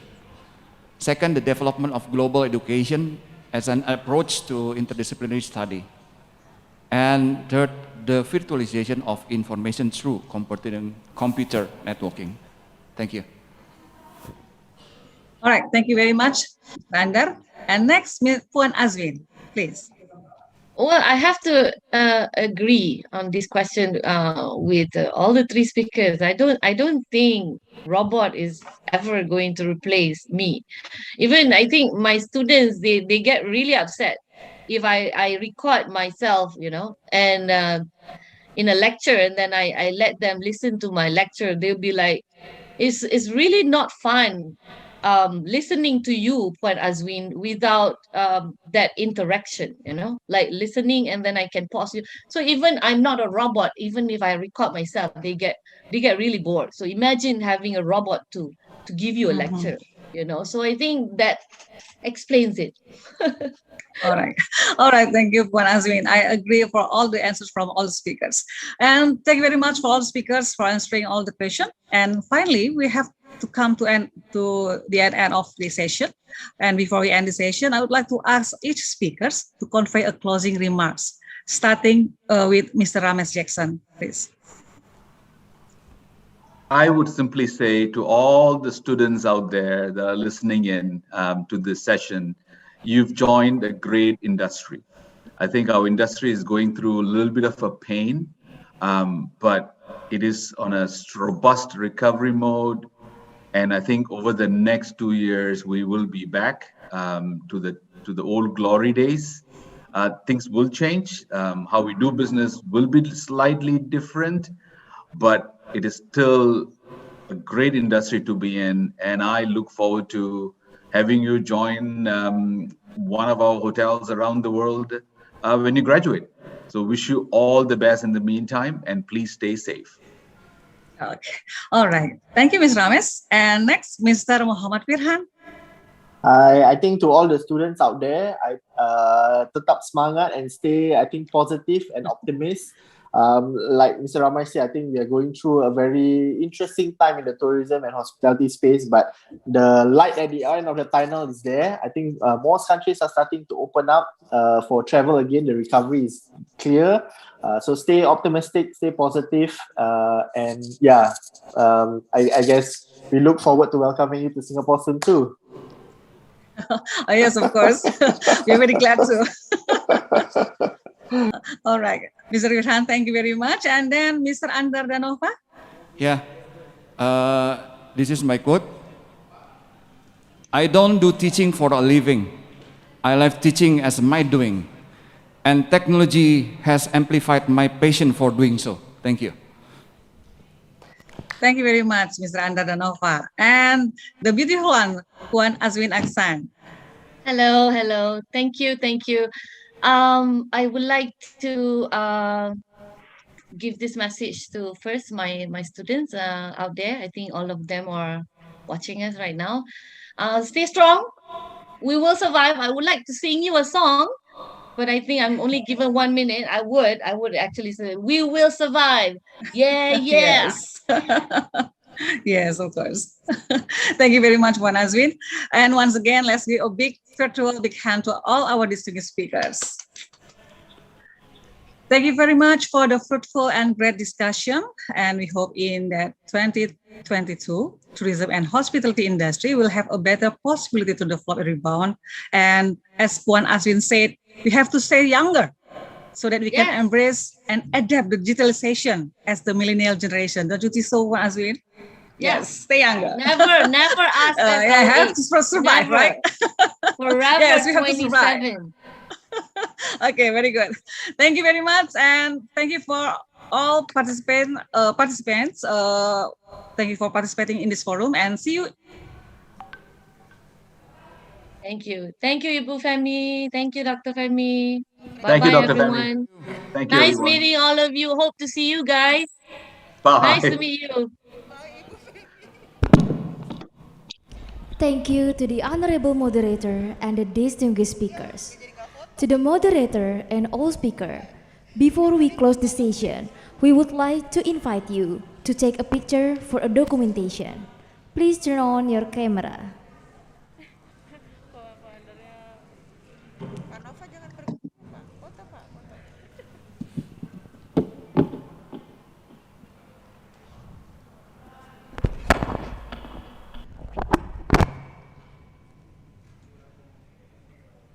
Okay, once again, we would like to invite you, before we close the session, we would like to invite you to take a picture for documentation. Please turn on your camera.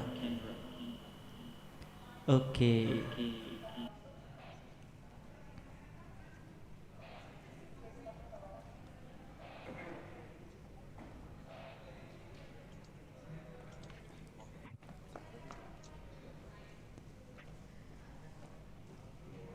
Okay, ready?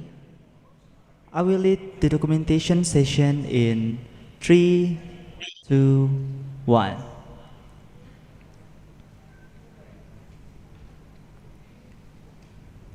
All right, once more. 3, 2, 1. Okay, thank you very much. Thank you very much once again to the Honorable Dr. Femi Indriani Dalimunte as our excellent moderator for the first seminar session. Also, we would like to say thank you to all our wonderful distinguished speakers. Ladies and gentlemen, the plenary session of today's forum has concluded. It is our hope that today's discussion will be beneficial for the development of tourism in ASEAN plus 3 countries. We would like to inform you that now we will have a lunch break. After the lunch break, our agenda is the tabletop session. All the institution representatives will be invited to the new Zoom link to join the breakout room. In tabletop session, the representatives are expected to discuss and explore any possible collaboration. The tabletop session will start at 1:30 p.m. Ladies and gentlemen, please allow us to inform the second day of Apttten agenda.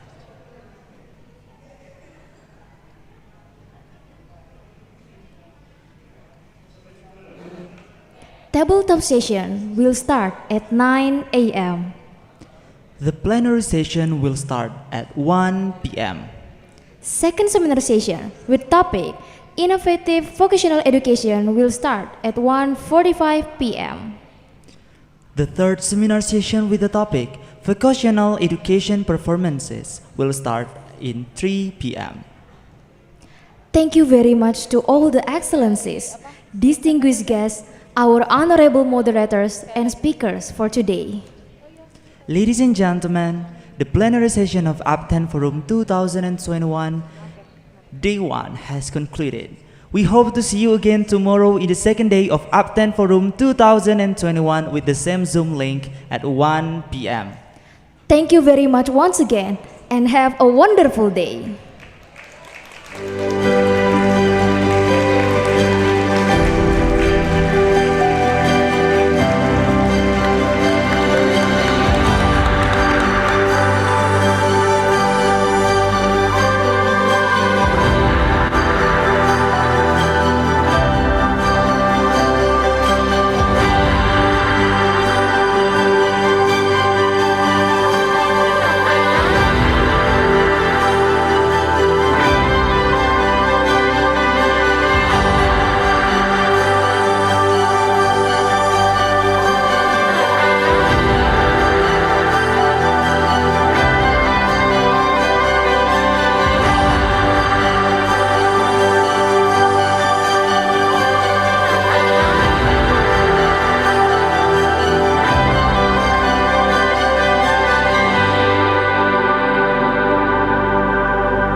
Indonesia.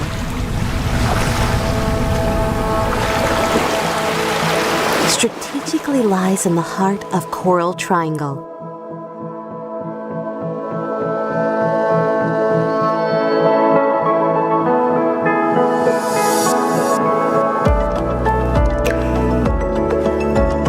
The global epicenter of marine diversity.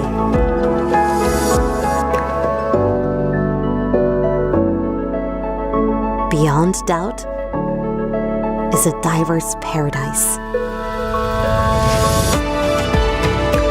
Indonesia's underwater has so much to offer. Its beauty is unparalleled.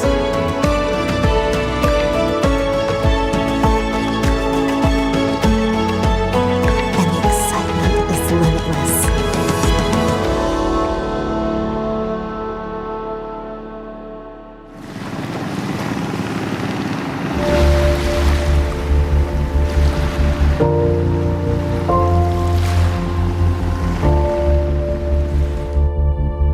Indonesia has raised the bar in implementing health protocols for diving activities.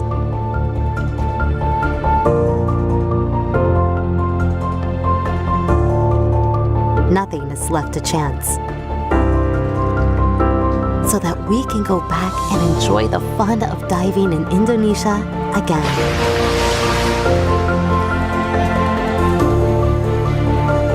Or challenge yourself to the next level.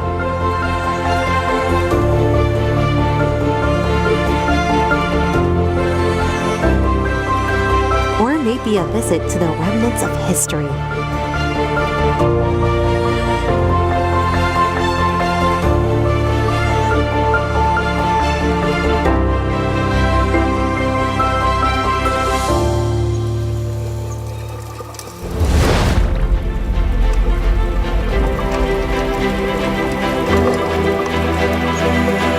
Or explore the best muck diving site in the world. Be prepared to be mesmerized by unique and exotic marine life. Such a paradise for macro photographers too.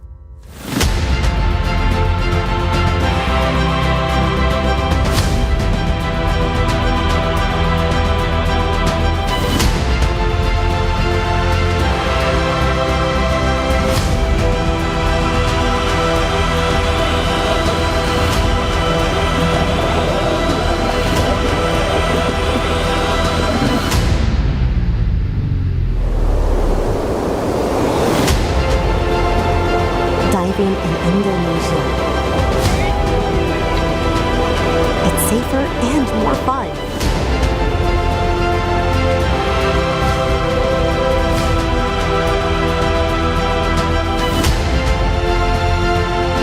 You don't have to wait that long anymore to be back. So, what are you waiting for?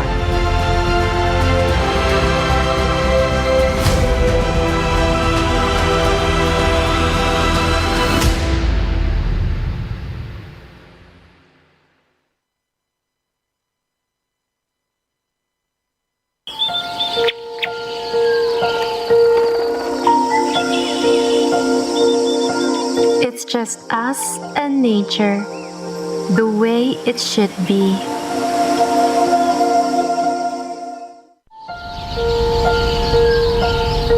This is the place where tradition rules, where beauty in the eye and soul is found. It's just us and nature, the way it should be.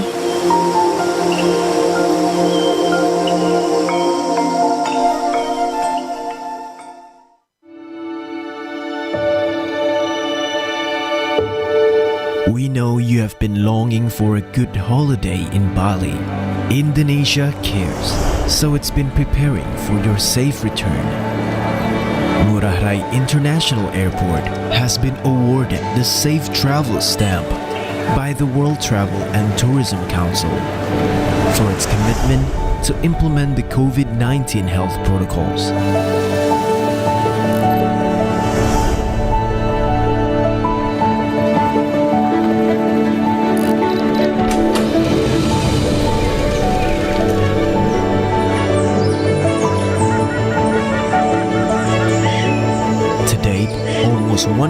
of the people working in Bali's tourism industry have received their second doses of a COVID-19 vaccine.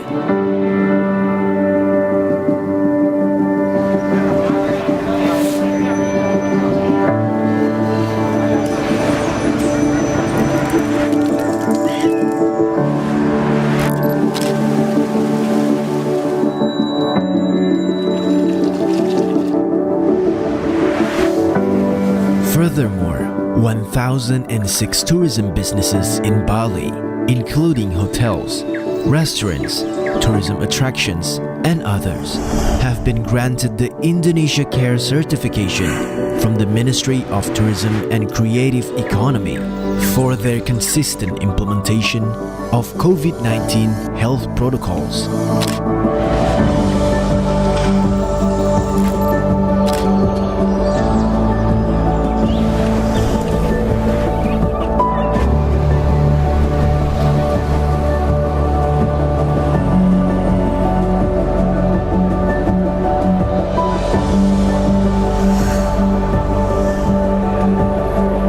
Indonesia cares about your convenience and well-being. And when the time comes, the island of the gods will be ready to welcome you with utmost warmth.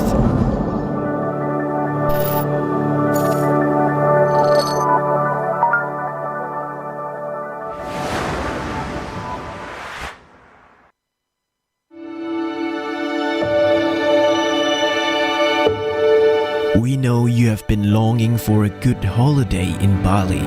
Indonesia cares, so it's been preparing for your safe return. Ngurah Rai International Airport has been awarded the Safe Travel Stamp by the World Travel and Tourism Council for its commitment to implement the COVID-19 health protocols.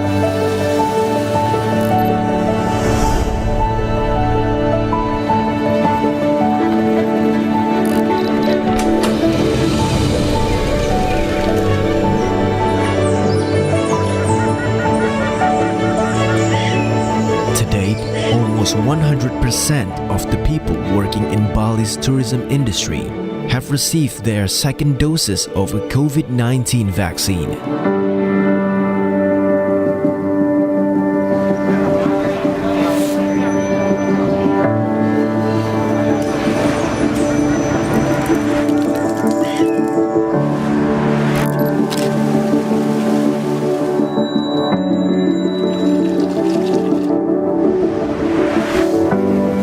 Furthermore, 1,006 tourism businesses in Bali, including hotels, restaurants, tourism attractions, and others, have been granted the Indonesia Care certification from the Ministry of Tourism and Creative Economy for their consistent implementation of COVID-19 health protocols.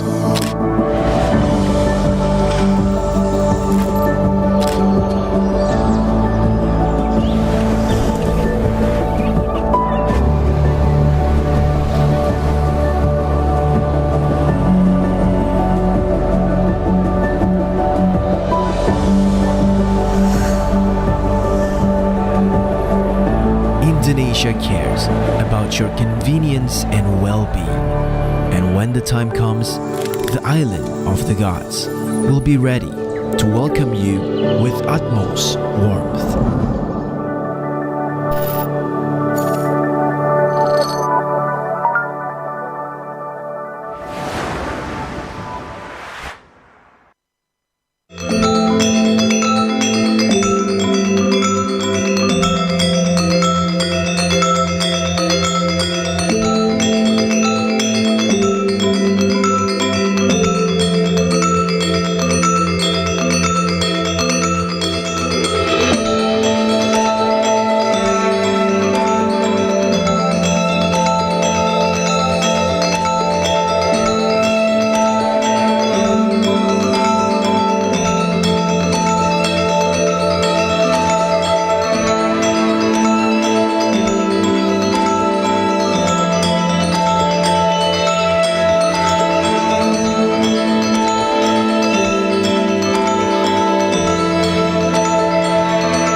This is our country, the land of majesty, home to cultural wealth and natural beauty. Bali, the gateway to Indonesia's treasure, the island of paradise. Danau Toba, known for its picturesque mountains, set against the cool, clear, enormous Crater Lake, the bevy of pearly white sandy beaches and marvelous underwater scenery of Likupang, the magnificent Borobudur Temple, part of the world's cultural heritage, the world-class street circuit, surrounded by panoramic hills and beaches of Mandalika, and the exotic city of Sunset, Labuan Bajo. The Indonesian archipelago is also known for the history of its bountiful spices, brought to the world by the sailors through the spice route, the pioneer of commodity trade carried out by the Indonesian ancestors and tribes. Frequently used in cuisines to improve flavor, to offer new tastes, rich and unique aromas. History not only written in books or shown in artifacts, but also lingers in our palates. The extravagantly delicious rendang, the Indonesian all-time favorite dish, nasi goreng, the iconic satay drenched with spicy peanut sauce, gado-gado, kecap manis, and delightful soto ayam. Every traditional recipe contains at least a dozen spice ingredients, resulting in a remarkable and distinctive flavor loved by many. Spices are now packed in hygienic and more practical packaging, processed with modern technology and international food safety standards, without reducing their rich flavors. Now, they are ready to be used in 4,000 Indonesian restaurants worldwide, worth $2 billion of export value in 2024. Enjoy the soul of authentic Indonesian spices at Indonesian restaurants around the world, and of course, at your own dining table. Be ready to enjoy world heritage. Indonesia, spice up the world.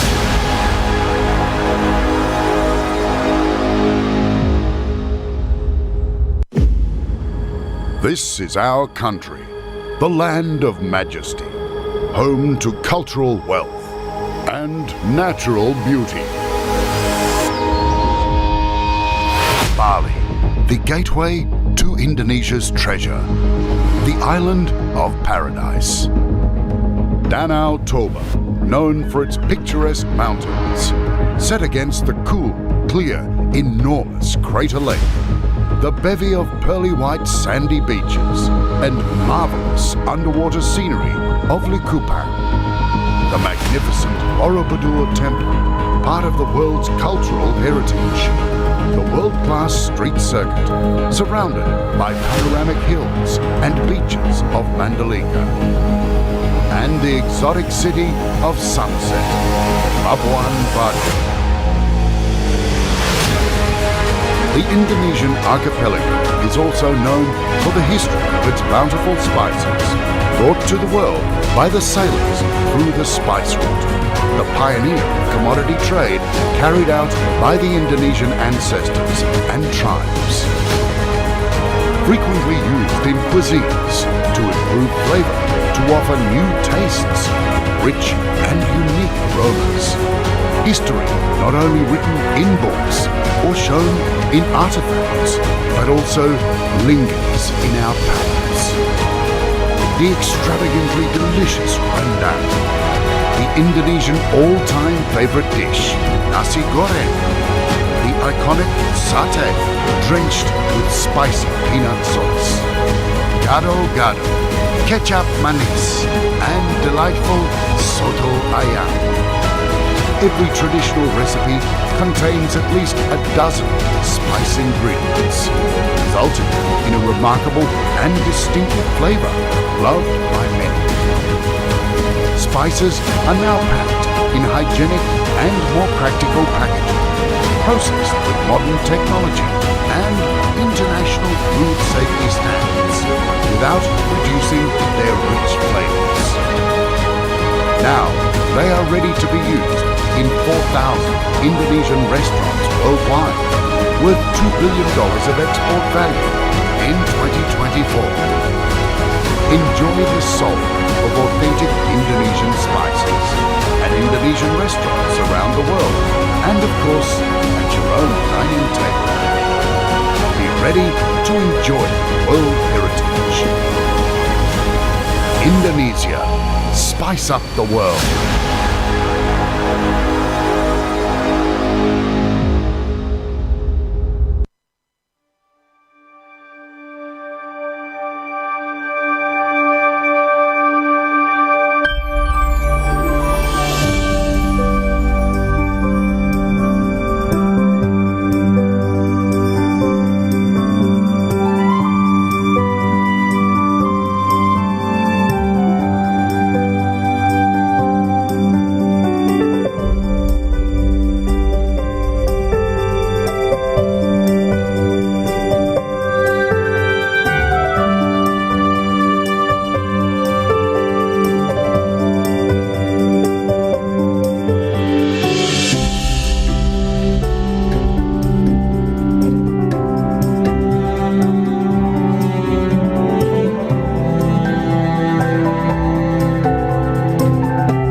75,000 years ago, the biggest eruption on this planet centered in this land that changed and reformed our Mother Earth. And the evolution started until we are here, human.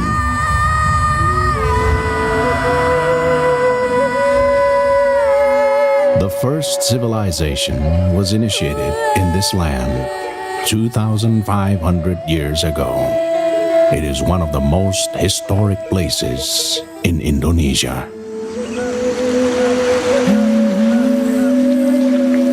The land of old soul and the untold wisdom.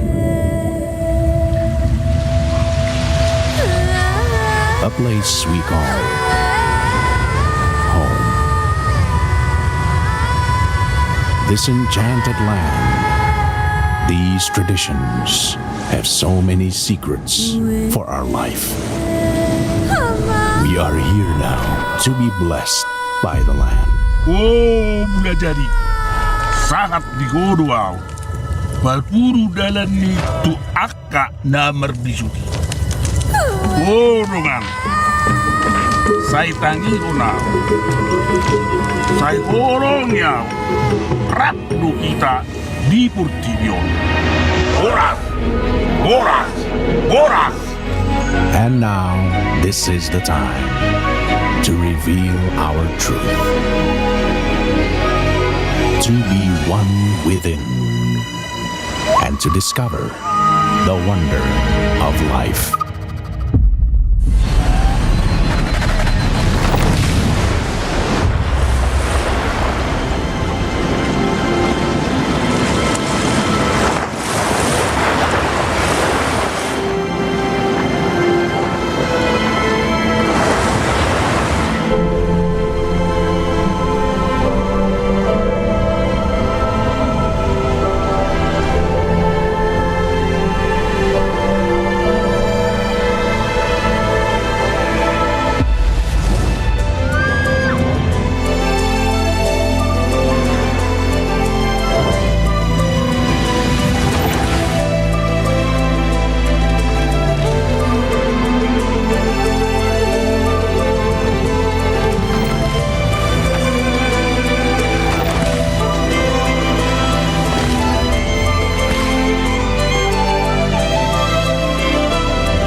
Listen to it.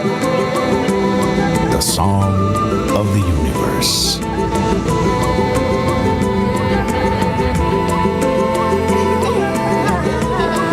The beat of our heart.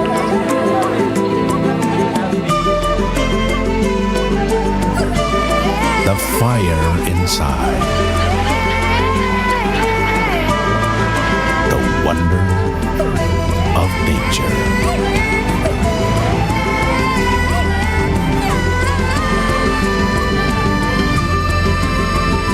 This wonder and this heartbeat. It's the heartbeat of Toba.